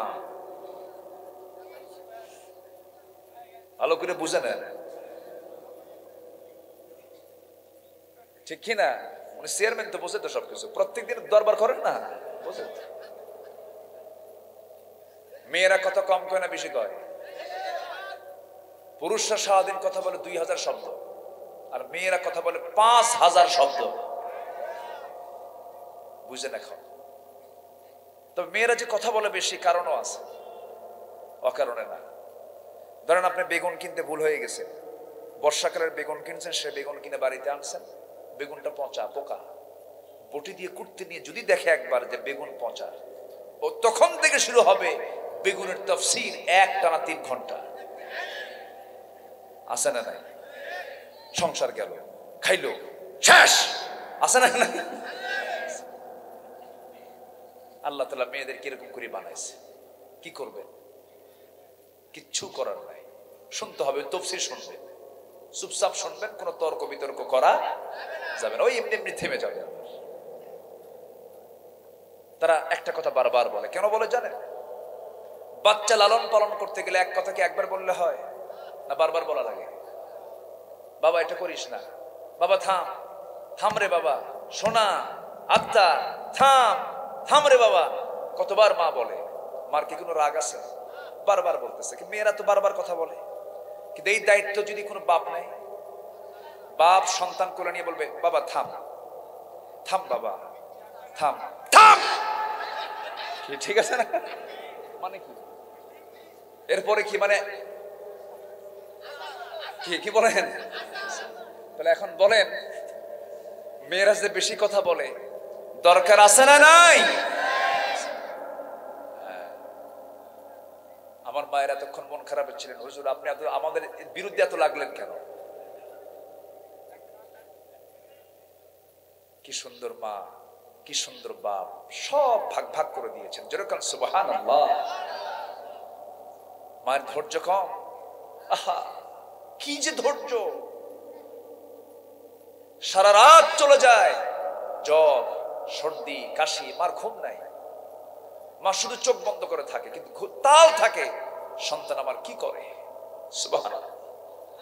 যে মা আমার জন্য মাসের পরে মাস সব কিছু বিসর্জন দিয়া আমাকে টাইম দিলেন, আর মা যখন বুড়া হয়, মানে কি আবার শিশু হয়ে যায়, মেয়ের মারা শিশু হয় না, আবার যখন বুড়া হয় সন্তানের টাইম নেই, সন্তান টাইম পায় না। যে সন্তান বাপ মার খেদমতের টাইম পায় না, আল্লাহর কাছে ওদের জান্নাত দেওয়ার টাইম নাই। কথা বোঝা গেল কি? সব সময় বের করার আগে বের করতে হবে, বুড়া বাপ মার জন্য সময় বের করতে হবে। সবাইকে রাজি আছেন? সবাইকে রাজি আছেন? কে বলেছে আমেরিকায় শান্তি আছে? আমেরিকায় কোনো বুড়া মানুষের দাম নাই, সব বুড়াগুলোকে বৃদ্ধাশ্রমে রেখে আসে, আর ইসলামের সবচাইতে বেশি দাম দিয়েছে এই বুড়া মানুষগুলোকে। আল্লাহু আকবার বলেন। এই বুড়া মানুষগুলো যদি বলে আমার সন্তান ভালো, আল্লাহ বলবেন আমার বান্দা ভালো। তারা সুপ্রিম পাওয়ার, তারা চিফ জাস্টিস, তারা প্রধান বিচারপতি। তারা যদি বলেন আমার সন্তান ভালো, আল্লাহ মাফ করে দাও, আল্লাহ মাফ করে দিবেন। সেই বাপ না ধরে কয় বাবা, ও বাবা, বাচ্চা হয় না। আছে না? আছে না নাই? আসল বাবার কাছে না যায়, কোন বাবার কাছে যায়? নকল বাবা। আছে না? আছে। ওগুলোর পাশে আমরা যাব না। জোরে বলি ইনশাআল্লাহ। আমরা চাইবো কার কাছে? আল্লাহর কাছে। কত কথা, কোন দিকে যাচ্ছি, কত লাইন এখনো পড়ে আছে। আমার তো ফজর হলে ভালো হয়। ফজর পর্যন্ত থাকবেন আপনারা? কারো তার কোনো ক্লান্তি নাই তো? সভাপতি সাহেব আসেন, সব মুসল্লি ফজর পর্যন্ত থাকতে প্রস্তুত। খুব ভালো, বলি আলহামদুলিল্লাহ। আমরা সুযোগ্য সভাপতি পেয়েছি, বলি আলহামদুলিল্লাহ। সম্মানিত ভাইয়েরা, আদ্দাস সেজদা দিলেন, রাসূলকে ধন্য করবেন। রাসূল কি সেজদা নিয়েছেন? নেন নাই। চট করে তুলে বললেন, তুমিও বান্দা আমিও বান্দা, আসুন আমার বুকে আসো। রাসূল বুকের মধ্যে টেনে নিলেন। রাসূল কারো দ্বারা সেজদা নিয়েছেন এমন একটা হাদিস কেউ দেখাতে পারবেন? বরঞ্চ রাসূল কারো খেদমতও নিতেন না। হয়তো কেউ জুতা আগায় দেবে, কাপড় ধুয়ে দেবে, রাসূল নিজের কাপড় নিজে ধুতেন, নিজের সেলাই নিজে করতেন, নিজের ঘর নিজে ঝাড় দিতেন, নিজের ওযুর পানি নিজে সম্পূর্ণ করতেন। আনাস বিন মালিক বলেন, আমার মা উম্মে সুলাইম নবীর খেদমত আমাকে দিয়ে গেলেন। বললেন, ইয়া রাসূলুল্লাহ, মদিনার আনসাররা কত সম্পদ আপনাকে দিল, আমি তো আপনাকে কিচ্ছু দিতে পারলাম না, আমার সন্তানকে আপনার হাতে দিয়ে গেলাম। রাসূল বলেন, আনাস তুমি আমার খাদেম। 10 বছর তিনি খেদমত করেছেন। তিনি বলেন, রাসূল এই 10 বছরের মধ্যে একদিনও বলেন নাই, আনাস গ্লাসটা নিয়ে আসো, জুতাটা নিয়ে আসো, একদিনও বলেন নাই, বরঞ্চ উল্টা রাসূল আমার খেদমত করছেন। জোরে বলেন সুবহানাল্লাহ, জোরে বলেন সুবহানাল্লাহ। আমার নবীজি ওই তায়েফে একবার মার খেলেন, আরেকটা মার খেয়েছেন হলো 3 নম্বর যুদ্ধ, বদর, উহুদ, খন্দক। বলেন তো, আমি মূল পয়েন্ট আসতেন, বদর, উহুদ, খন্দক। এই খন্দকের প্রান্তরে আমার নবীজি সালমান ফার্সির পরামর্শক্রমে ক্ষুধার অভাব, কি খাদ্যের অভাব, অস্ত্রের অভাব, এমন সময় ছোট্ট শিশু মদিনা রাষ্ট্র আমার নবীজি নিজে কোদাল মারতে শামিল হয়ে গেলেন। রাসূল বলেন, সাহাবীরা আমি নিজে কোদাল মারতেছি, আমার সঙ্গে সবাই কোদাল মেরে মেরে পরিখা খনন করো। নবীজি সেই সময় যখন কোদাল দিয়ে পরিখা খনন করছিলেন, সেই সময় দেখা গেছে আমার নবীজির মাথার চুল থেকে শুরু করে নিয়ে পা পর্যন্ত সব অংশ ধুলায় মলিন হয়ে গেছে। নবীজির ঘুম নাই। নবীজি এত পরিশ্রম সেই পরিখা খনন করার সময় করেছেন। কিতাবের মধ্যে আসছে, সিরাত ইবনে হিশামের মধ্যে এসেছে, নবীজি কোদাল মারতে মারতে নবীজির কোমর পর্যন্ত কুঁজা হয়ে গেছে। মৃত্যুর দিন পর্যন্ত নবীজি কোমর সোজা করে কখনো আর দাঁড়াতে পারেন নাই। উহুদে দাঁত গেছে, খন্দকে কোমর চলে গেছে। কোরআন তেলাওয়াত শুধু যদি করতেন রাসূল, কোমরও যেত না, দাঁতও যেত না, রক্ত দেহ থেকে ঝরতো না। আজকের দুনিয়াতে কোরআন তেলাওয়াত করার মতো লোক আছে না নাই বলেন? কোরআন তেলাওয়াত করতে রক্ত ঝরাতে হয় না, বরং কোরআন তেলাওয়াত করলে পরে আন্তর্জাতিক পুরস্কার পাওয়া যায়, কোরআন তেলাওয়াত করলে সম্মান পাওয়া যায়। কোরআন তেলাওয়াতে রক্ত ঝরাতে হয় না, কিন্তু কোরআনের সমাজকে যারা নির্মাণ করতে চায় তাদেরকে রক্ত ঝরাতে হয়। মুসলমান, রাসূল কোরআনকে প্রতিষ্ঠা করতে গিয়ে কি ঝরিয়েছেন? রক্ত ঝরিয়েছেন। শুধু তেলাওয়াত করবেন না, কোরআনকে আমরা দেখতে চাই সমাজের পাতায় পাতায়। সবাইকে রাজি আছেন যে দিন কায়েমের জন্য বিশ্বনবীর দেহ থেকে রক্ত ঝরানোর প্রয়োজন হয়, সেই দিন কায়েমের জন্য আমরা কি রক্ত ঝরাতে রাজি আছি? রাজি আছি কারা কারা? হাত উঁচু করে দেখান মুসলমান।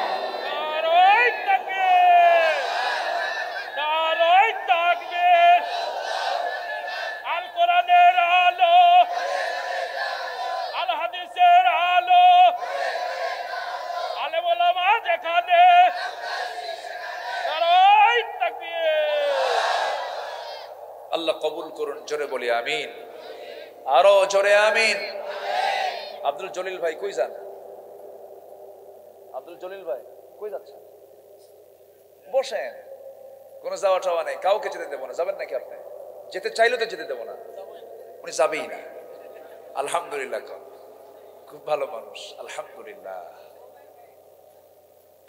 আমার দিকে তাকান, কষ্ট পাচ্ছেন না তো?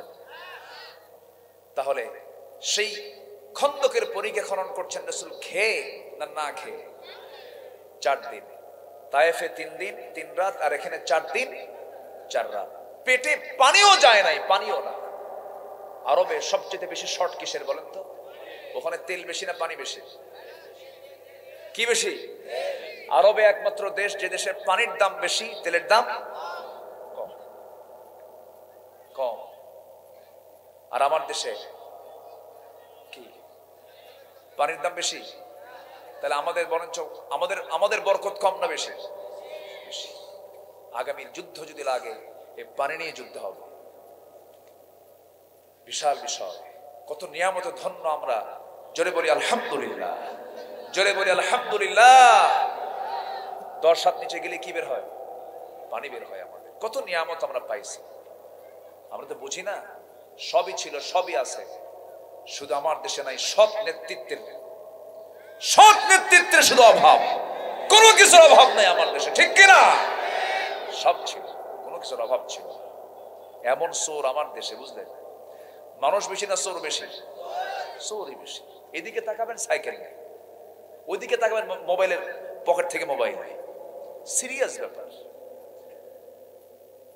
মানুষ হজের সময় হজে যায়, আর আমার দেশে হজের সময় কিছু পকেট মার যায়, জানেন নাকি জলিল ভাই? পকেট মার যায়, সবাই তোয়াফ করে, এরা পকেট মারে আল্লাহর ঘরের সামনে।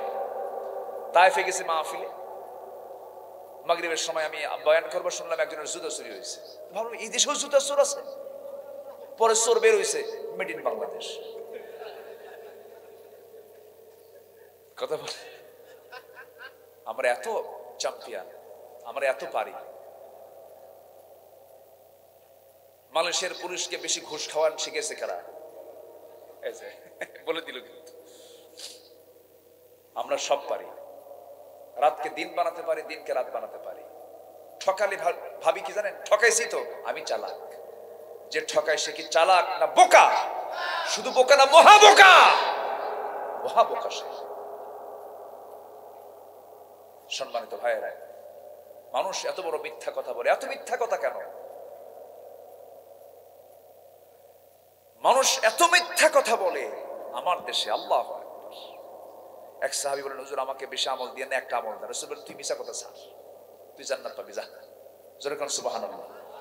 আমার দেশের মানুষের জন্য শুধু একটা আমল দরকার, মিথ্যা কথা বলবো না, সে ভালো হয়ে যাবে। বলি আলহামদুলিল্লাহ। ভোট কেন্দ্রে মানুষ গেছে, এবার গেছে তো, যায় না? গিয়েছে গিয়েছে গিয়েছে গিয়েছে গেছে তো। আচ্ছা, ছেড়ে দিলাম আপনাদের কাছে। সম্মানিত ভাইয়েরা, মানুষ গিয়েছে। আমার দেশে এমন রিপোর্টও আছে 110% ভোটও কাস্ট হয় না। 100-এ কত? 110% এরকম হবে। কেন কেন কেন আমরা এরকম ফাঁকিবাজির মধ্যে যাই? কেন কেন কেন? আমরা শুধু একটা আমল করব, সত্য কথা বলবো, সত্য আমাকে জান্নাতের দিকে নিয়ে যাবে। বলি আলহামদুলিল্লাহ। আমরা বাহিরের রাজত্ব দখল করে যতটুকু না খুশি হতে পারবো, মানুষের যদি মনের রাজত্ব জয় করতে পারি, মনের রাজা বড় রাজা, ঠিক কিনা? আমরা মানুষের মনকে জয় করবো। জোরে বলি ইনশাআল্লাহ। মানুষের কি জয় করব? মনকে জয় করব। এটা আমার দিকে তাকান। কষ্ট পাচ্ছেন না তো?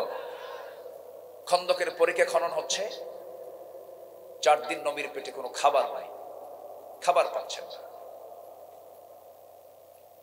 নবীজি প্রচন্ড কষ্ট পাচ্ছেন। 4 দিন না খাওয়া মানে কি? আমার নবীজি প্রচন্ড কষ্ট হচ্ছিল। নবীজি খাবার না পাওয়ার কারণে সহ্য করতে না পেরে পেটে পাথর বাঁধলেন। পেটে যখন পাথর বাঁধলেন, রাসূল কেউ টের পায় নাই, কিন্তু একজন সাহাবী টের পেয়েছেন। তিনি হলেন জাবির রাদিয়াল্লাহু তাআলা। নবীজি না খাওয়া, নবীজি পেটে পাথর বেঁধেছেন, কোন সাহাবীর চোখে পড়ে নাই, কিন্তু সাইয়েদনা জাবির রাদিয়াল্লাহু তাআলা তিনি রাসূলকে দেখলেন, কাছাকাছি চলে গেলেন, কেউ না টের পেলেও তিনি হাওমাও করে কেঁদে কেঁদে বলছেন, হুজুর আপনি কাউকে বুঝতে দেন নাই, কিন্তু আমি তো টের পেয়েছি আপনার পেটে কোনো খাবার নাই। কেমনে বুঝলা জাবির? বলো। সাইয়েদনা জাবির বলছেন, ইয়া রাসূলুল্লাহ, আমি আপনার পেটের দিকে তাকাই, এটাও লক্ষ্য করেছি আপনার পেটে আপনি পাথর বেঁধেছেন। রাসূল বলেন তুমি কেমন করে বুঝলে? আমি তো টের পেতে দেই নাই। হুজুর আমি আপনাকে খুব কাছ থেকে চিনি, জানি, আমি আপনাকে বুঝি। রাসূল বলছেন যাবে আমার জন্য দোয়া করো, তোমার জন্য আমি দোয়া করি। সাইয়েদনা জাবের বলছেন ইয়া রাসূলুল্লাহ, যদি আপনি আমাকে অনুমতি দেন আমি একটু বাড়িতে যাব, আপনার জন্য কিছু চেষ্টা করব। কি চেষ্টা করবা বলো? আমার বাড়িতে ছোট্ট একটা ছাগল আছে, সেই ছাগলটা আমি জব করব, জব করে আপনাকে খাওয়াবো। আপনার প্রিয় খাবার হলো রুটি আর ছাগলের গোশত। রাসূল বললেন যাও, যাবে, প্রস্তুত করে ফেলো। বাড়িতে আসলেন, রান্না বান্না কমপ্লিট করে বউকে বললেন বউ আমার, রাসূল আমার বাড়িতে তাশরিফ আনবেন, সুন্দর করে প্রস্তুত করো। এবার বউ বলছে স্বামী আমার ছোট্ট ছাগল, কানে কানে দাওয়াত দিবেন, বেশি জন আসলে কিন্তু নবীজি তৃপ্ত ভরে তিনি খেতে পারবেন না। আচ্ছা ঠিক আছে। নবীর কাছে গিয়ে কানে কানে বলছেন ইয়া রাসূলুল্লাহ,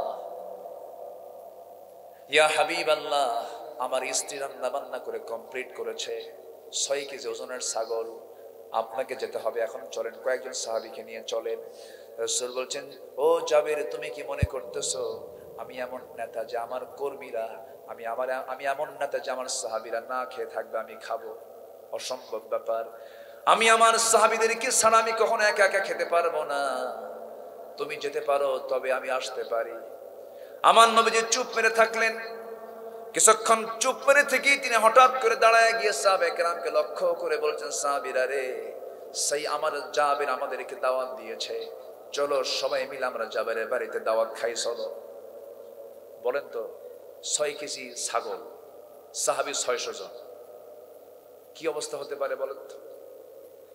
বলেন তো, সমস্যা না? আজ থেকে সমস্যা না? সমস্যা। আমার নবীজি এই কথা বলার সঙ্গে সঙ্গে সাইয়েদনা জাবের বললেন ইয়া রাসূলুল্লাহ, আমি আপনাকে কানে কানে বললাম আমি তো চরম বিপদে পড়ে যাব হুজুর, আমার বাড়িতে ছোট্ট ছাগল, আপনি কেমন করে এতগুলো লোককে আপনি দাওয়াত দিলেন, আমি তো পারবো না, আমার তো অসম্ভব ব্যাপার। রাসূল বলছেন জাবের রে, এমন চিন্তা করো কেন, বান্দা যার রিজিকের দায়িত্ব তার। জোরে কোন সুবহানাল্লাহ, জোরে বলে সুবহানাল্লাহ। আমার বন্ধুগণ, আমার নবীজি জাবেরকে বললেন জাবের তুমি বাড়িতে চলে যাও, আমরা সবাইকে নিয়ে চলে আসতেছি। বাড়িতে চলে গেছেন সাইয়েদনা জাবের, বউকে বলেন বউ আমার কাম তো সারা কি, আমি দিয়েছি রাসূলকে দাওয়াত, রাসূল দিয়েছে সবাইকে দাওয়াত, কিন্তু তুমি কি কানে কানে বলো না? হ্যাঁ কানে কানে বলছে, কাম হয় নাই, এখন কি করা যায়? এবার স্ত্রী বলছেন স্বামী আমার আপনি চিন্তা করেন কেন, যে বাড়িতে মেহমান আসে সে তার নিজের রিজিক নিজেই নিয়ে আসে। একটু আসতে বলেন সুবহানাল্লাহ। এমন বউ যার ঘরে, সে খুব বরকতি, সে খুব ভাগ্যবান। আর কিছু কিছু বউ আছে মেহমান দেখলেই আগুন, কইছে একজন খেপে আগুন হয় না, আমার সংসার শেষ হয়ে গেল, এত মেহমান আসে, মেহমান দেখলে অনেকের গাও জ্বলে, আসে না? আল্লাহর কসম করে বলি যার ঘরে মেহমান নাই তার ঘরে বরকত নাই। যে মেহমান ছাড়া খায় না, যার বাড়ি মেহমান দিয়ে ভরা থাকে, সেই বাড়ির রিজিক কখনো ফোরে না।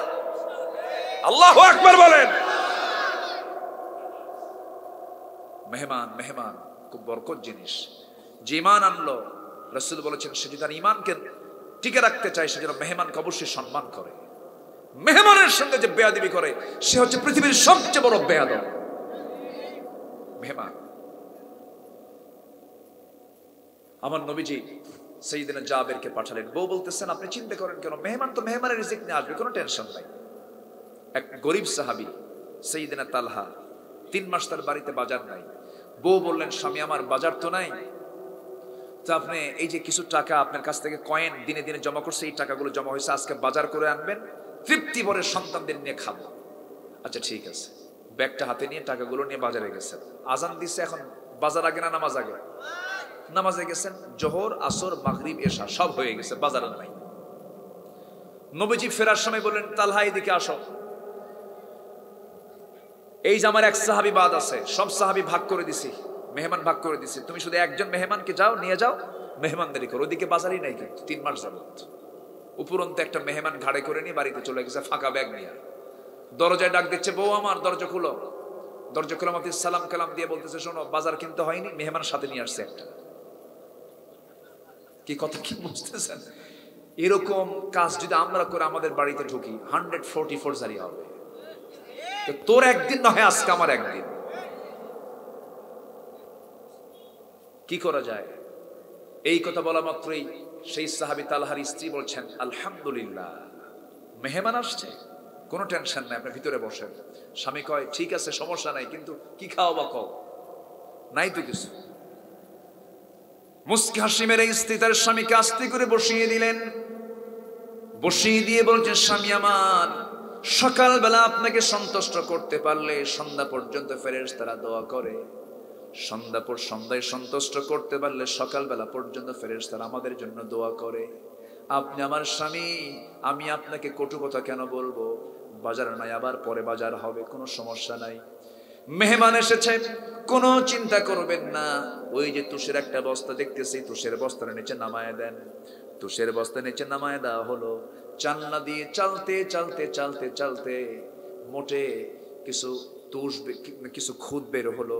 জবের খুদগুলো হাতের মধ্যে নিলেন, পিষদানিতে পিষে পিষে কিছু খামির তৈরি করলেন। আটা থেকে খামির হলো, সেখান থেকে মোটে 2টা রুটি প্রস্তুত হলো।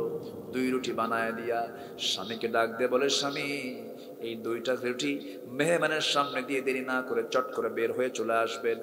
আপনি বসলে আপনার জন্য একটা রুটি বরাদ্দ হয়ে যাবে, মেহমানের পেটটা পড়বে না। আপনি চট করে আসলে আমাদের ঘরের লাইট বন্ধ করে দিয়ে ঘুমানোর ভাব ধরবো, সেজন্য বুঝে আমরা খেয়ে নিয়েছি। কিন্তু ওই 2 স্বামী স্ত্রী রাত্রেবেলা পেটের মধ্যে কোনো খাবার দিতে পারেন নাই। মেহমান কি চেষ্টা করে খাওয়ালেন, মেহমান দেরি করলেন। ফজরের আজান হয়ে গেছে, মসজিদে চলে গেছেন।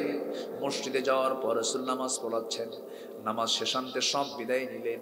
আমার রাসূল বলছেন, ও তালহা, পিছন থেকে ডাক দিচ্ছেন। তালহা কাঁপতে কাঁপতে গিয়ে বলছেন, ইয়া রাসূলুল্লাহ, বড় ভুল করে ফেলেছি, মেহমানকে সম্মান করতে পারেনি, আপনি আমাকে মাফ করে দিন। রাসূল বলছেন, না রে তালহা, উল্টা কথা বলো কেন? গত রাত্রিতে তুমি এবং তোমার স্ত্রী মেহমানের জন্য যে চেষ্টা করেছো, আর শাজিম খুশি হয়ে গেছে। জোরে কোন সুবহানাল্লাহ, আর জোরে বলুন সুবহানাল্লাহ। আমার বন্ধুগণ, আমার ভাইরা, মেহমান যে ঘরে থাকবে সেটা বরকতময় ঘর। সন্তানদের কিগুলো শিখাবেন? মেহমানকে সম্মান করা, বড়কে সম্মান করা, ছোটদেরকে স্নেহ করা, সালামটাকে চালু করে দেওয়া, পোশাকটাকে সুন্দর করে দেওয়া, চুল কাটা থেকে শুরু করে সমস্ত কিছুকে সুন্দর করে সাজিয়ে তোলা, গুছিয়ে তোলা। খবরদার খবরদার, ডিভাইস দিতে নিয়ে দেবেন একবার, 1000 বার চিন্তা করতে হবে। আপনার সন্তানের বাপ হয়েছেন, আপনার সন্তানের মা হয়েছেন, সবসময় সন্তান নিয়ে পেরেশান থাকার দরকার আছে না নাই? আসতে বলবেন না, আছে না নাই? বহু কথা, একটু কান লাগাবেন আমার বন্ধুগণ। সাইয়েদনা জাবেরের কথা বলছিলাম। জাবেরকে রাসূল খুব পছন্দ করতেন, এই সাহাবী রাসূলকে খুব পছন্দ করতেন। কোন একটা সময় মদিনার বাইরে সাহাবীরা চলে গেছেন উটে চড়ে আবার ফেরত আসার সময় সবার উটগুলো আগে আগে যায়। সাইয়েদনা জাবেরের উটটা সবার পিছে পড়ে গেছে। রাসূলকে লক্ষ্য করে বললেন, ইয়া রাসূলুল্লাহ, আপনি তো আমাকে খুব ভালোবাসেন, আমার উটটা বুড়া, সবার পিছে পিছে যাচ্ছে, আমার উট অনেক সময় লাগতেছে, আপনি একটু আমার জন্য দোয়া করে দিন। আমার নবী যে লাঠি দিয়ে একটা ঘুতা মারলেন উটের গায়ে, এমন তাজা হয়ে গেছে, সবার আগে জাবেরের উট মদিনায় পৌঁছে গেছে। খুব খুশি জাবের। রাসূল বলছেন, জাবের রে, তোমার উট তো সবার আগে মদিনায় চলে আসলো, সেই উটটা আমি তোমার কাছ থেকে কিনতে চাই, তুমি আমাকে দিবা নাকি? সাইয়েদনা জাবের মনে মনে চিন্তা করেন, বুড়া উট দিলেই তো ভালো হয়। বুড়া উট মনে করে তিনি দিতে চাইলেন। রাসূল বলেন, ঠিক আছে, তুমি আমার উট, তোমার এই উটটা দাও, আমি তোমাকে টাকা দিলাম।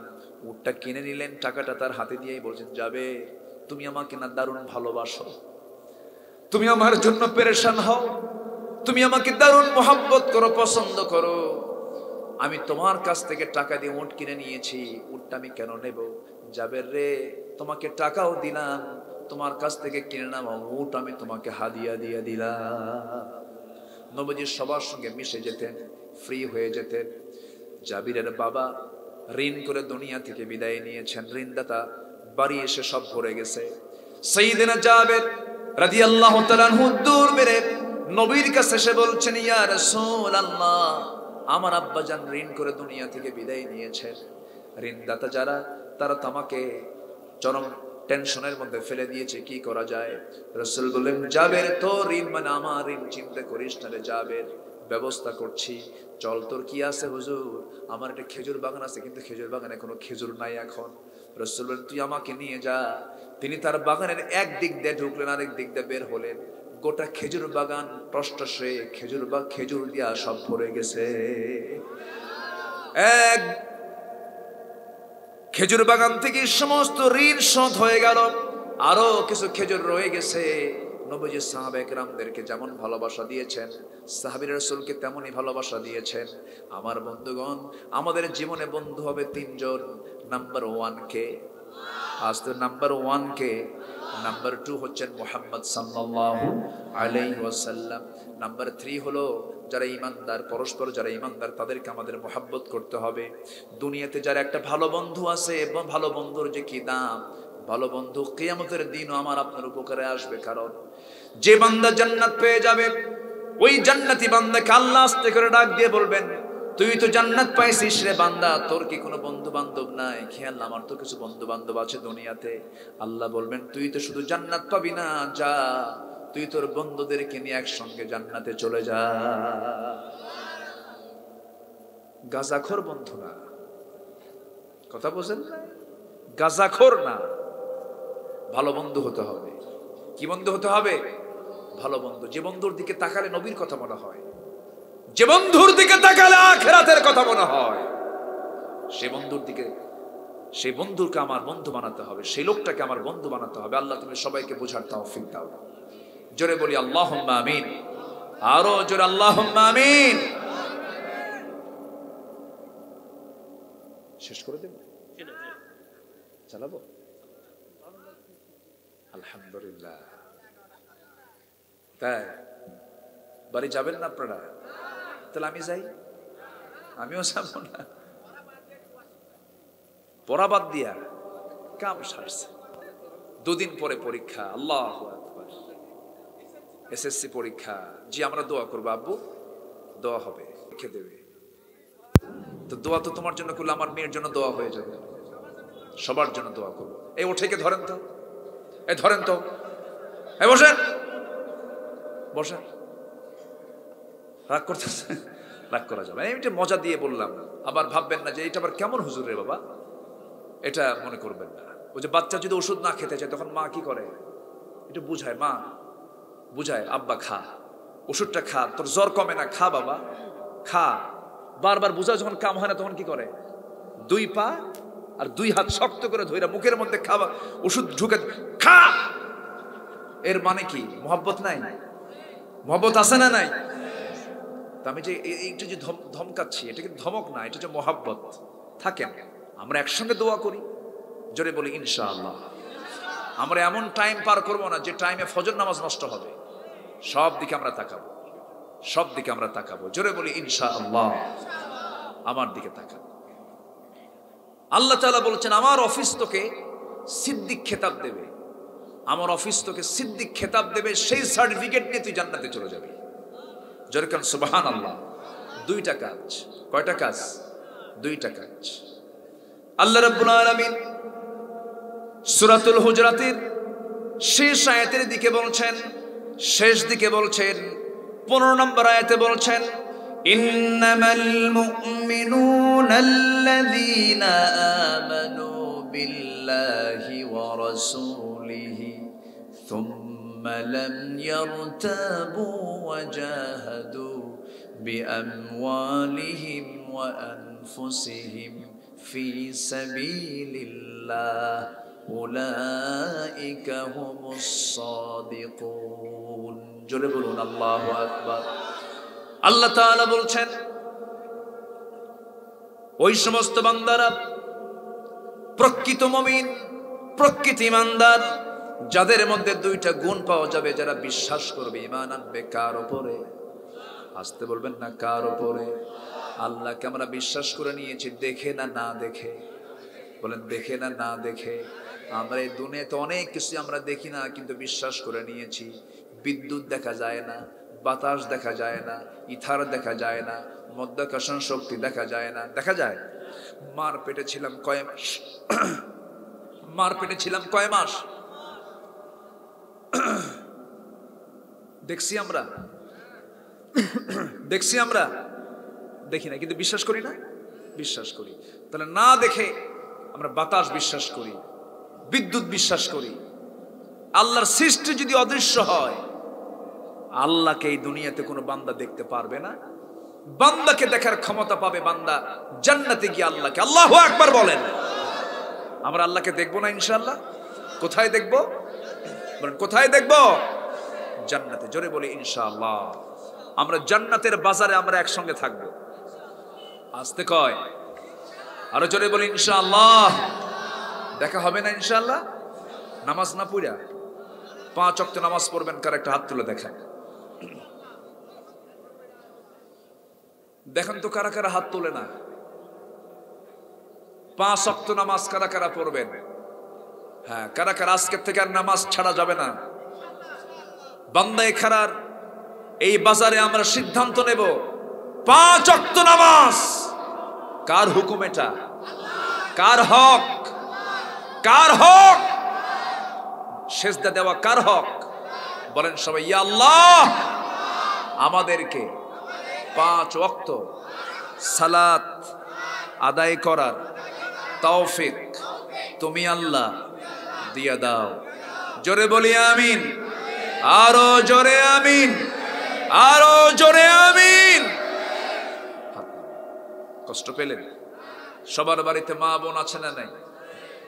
পর্দার দরকার আছে? মার্কেটে যায়? মার্কেটে যায়? আমার দাদি যেত, আপনার দাদি যেত। দাদিরা ভালো ছিলেন না? অনেক ভালো ছিল।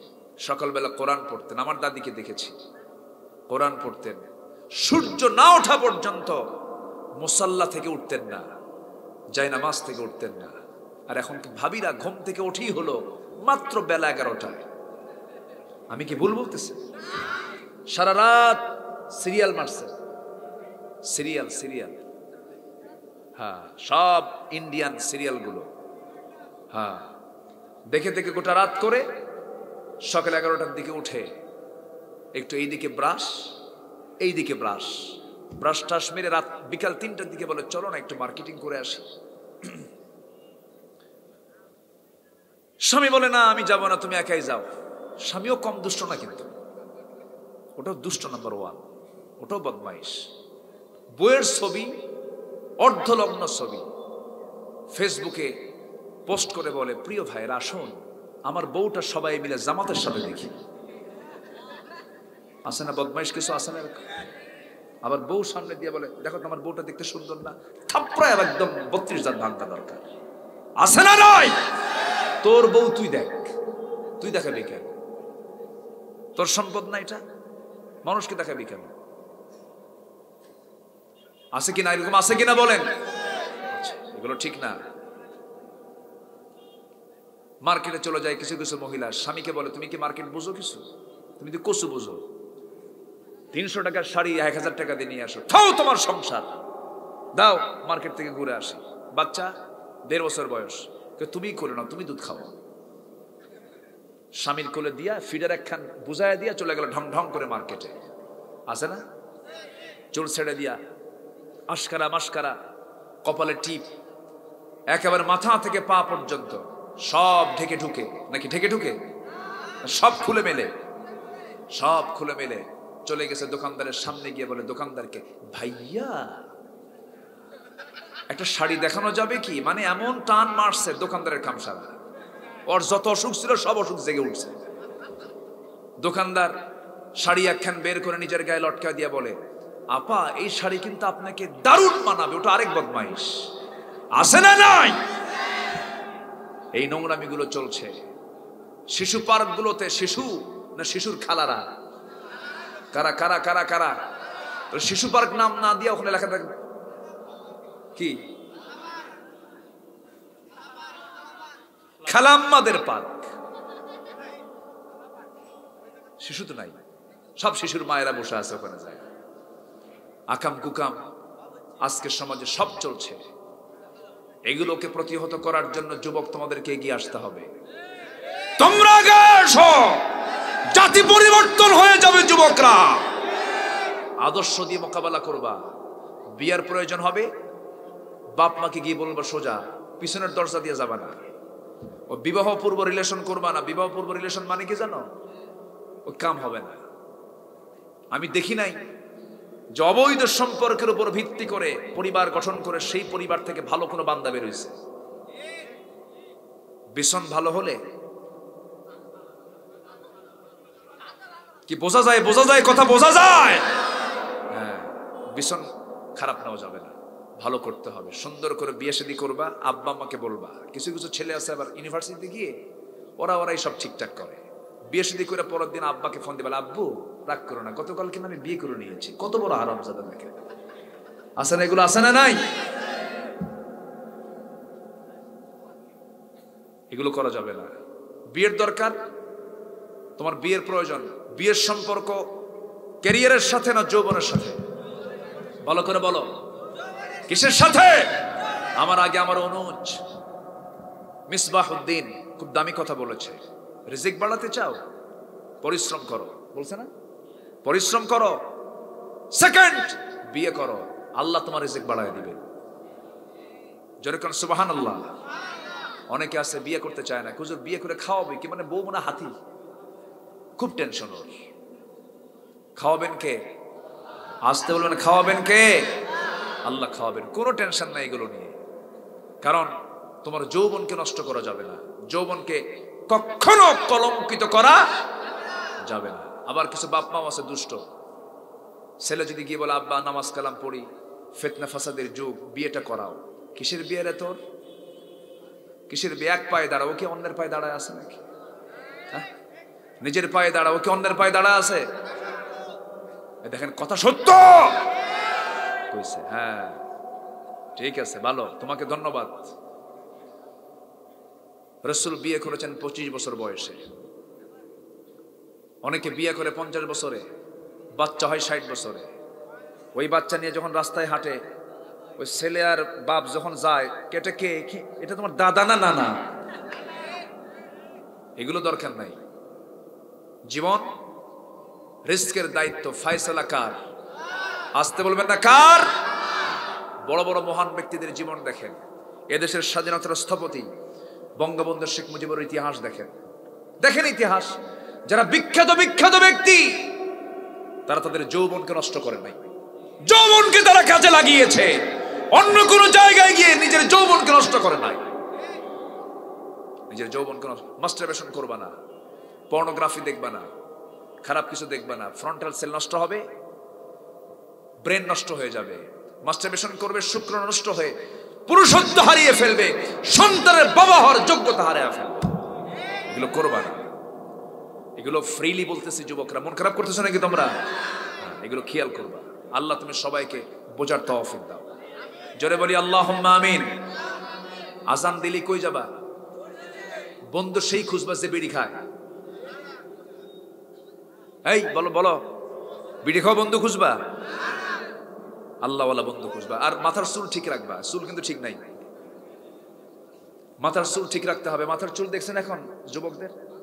এইদিকে চুল নাই, এইদিকে চুল নাই, চামড়া বের করা, কাউয়া কাটিং আছে কিনা বলেন? মাথার চুল। শার্ট আর প্যান্ট পরে, প্যান্ট এত নিচে পড়ে, প্যান্ট পরার নিয়ম হলো নাভির উপরে, সেই প্যান্ট এত নিচে সীমান্ত বর্ডার, যে কোনো মুহূর্তে অঘটন ঘটতে পারে। শার্টও ছোট, প্যান্টও ছোট। অনেকদিন আগে মসজিদে ঢুকে আমি নামাজ পড়বো, সুন্নতে নিয়ত করতেছি, দেখি একটা ছেলে নামাজ পড়ে।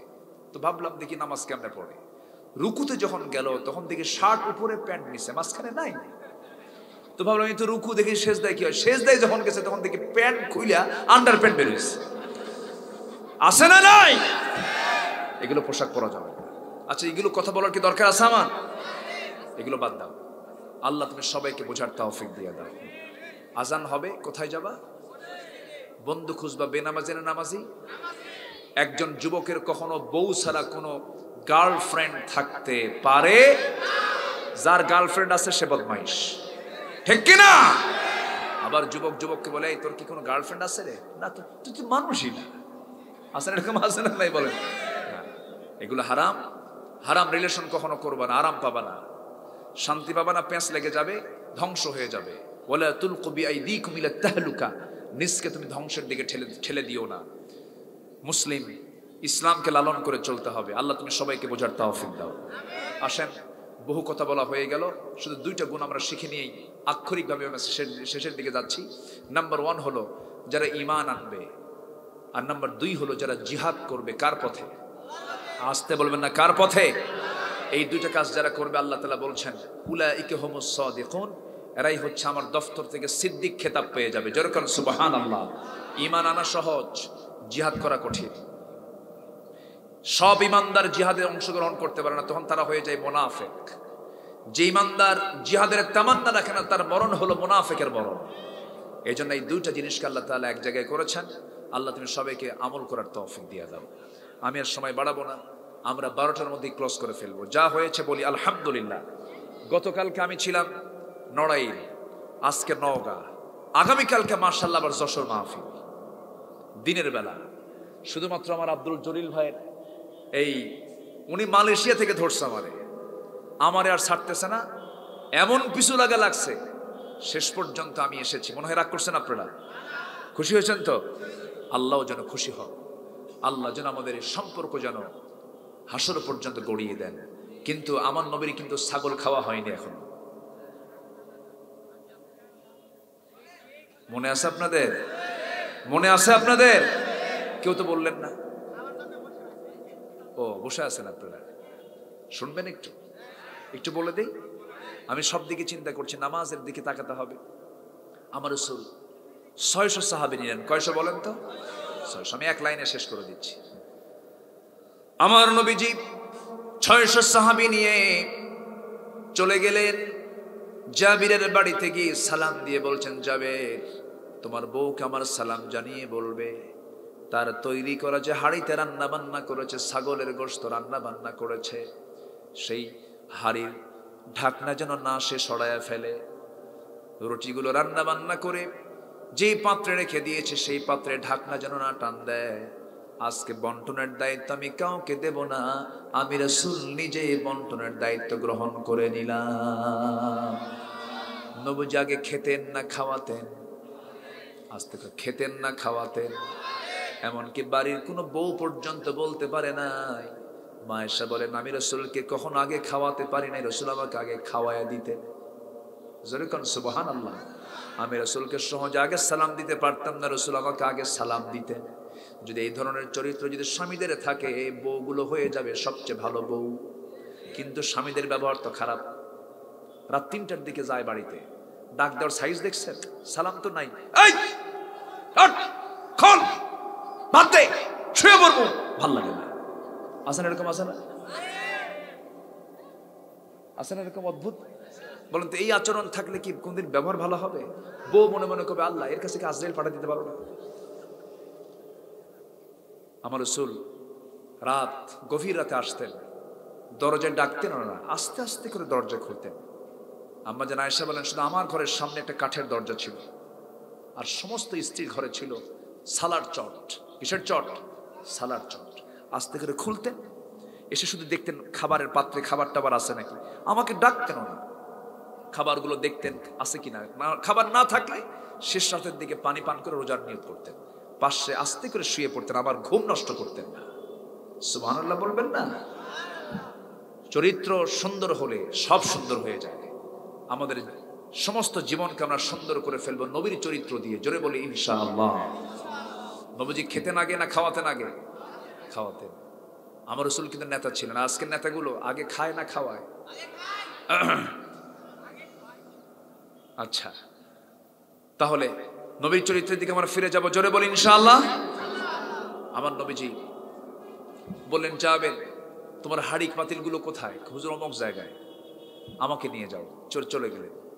আমার নবীজি বিসমিল্লাহ বলে শুরু করে দিলেন বন্টনের কাজ। 4 দিন না খাওয়া রাসূল নিজের হাতে বন্টনগুলো করছিলেন। সবার হাতে হাতে ছাগলের গোশতগুলো দিলেন, রুটিগুলো দিয়ে দিলেন। 600 সাহাবী তৃপ্তি ভরে রুটি গোশত খেলো, কিন্তু জাবিরের বাড়ির হাড়ি থেকে এক চুল পরিমাণ রুটিও কমে নাই, ছাগলের গোশত কমে নাই। জোরে কান সুবহানাল্লাহ।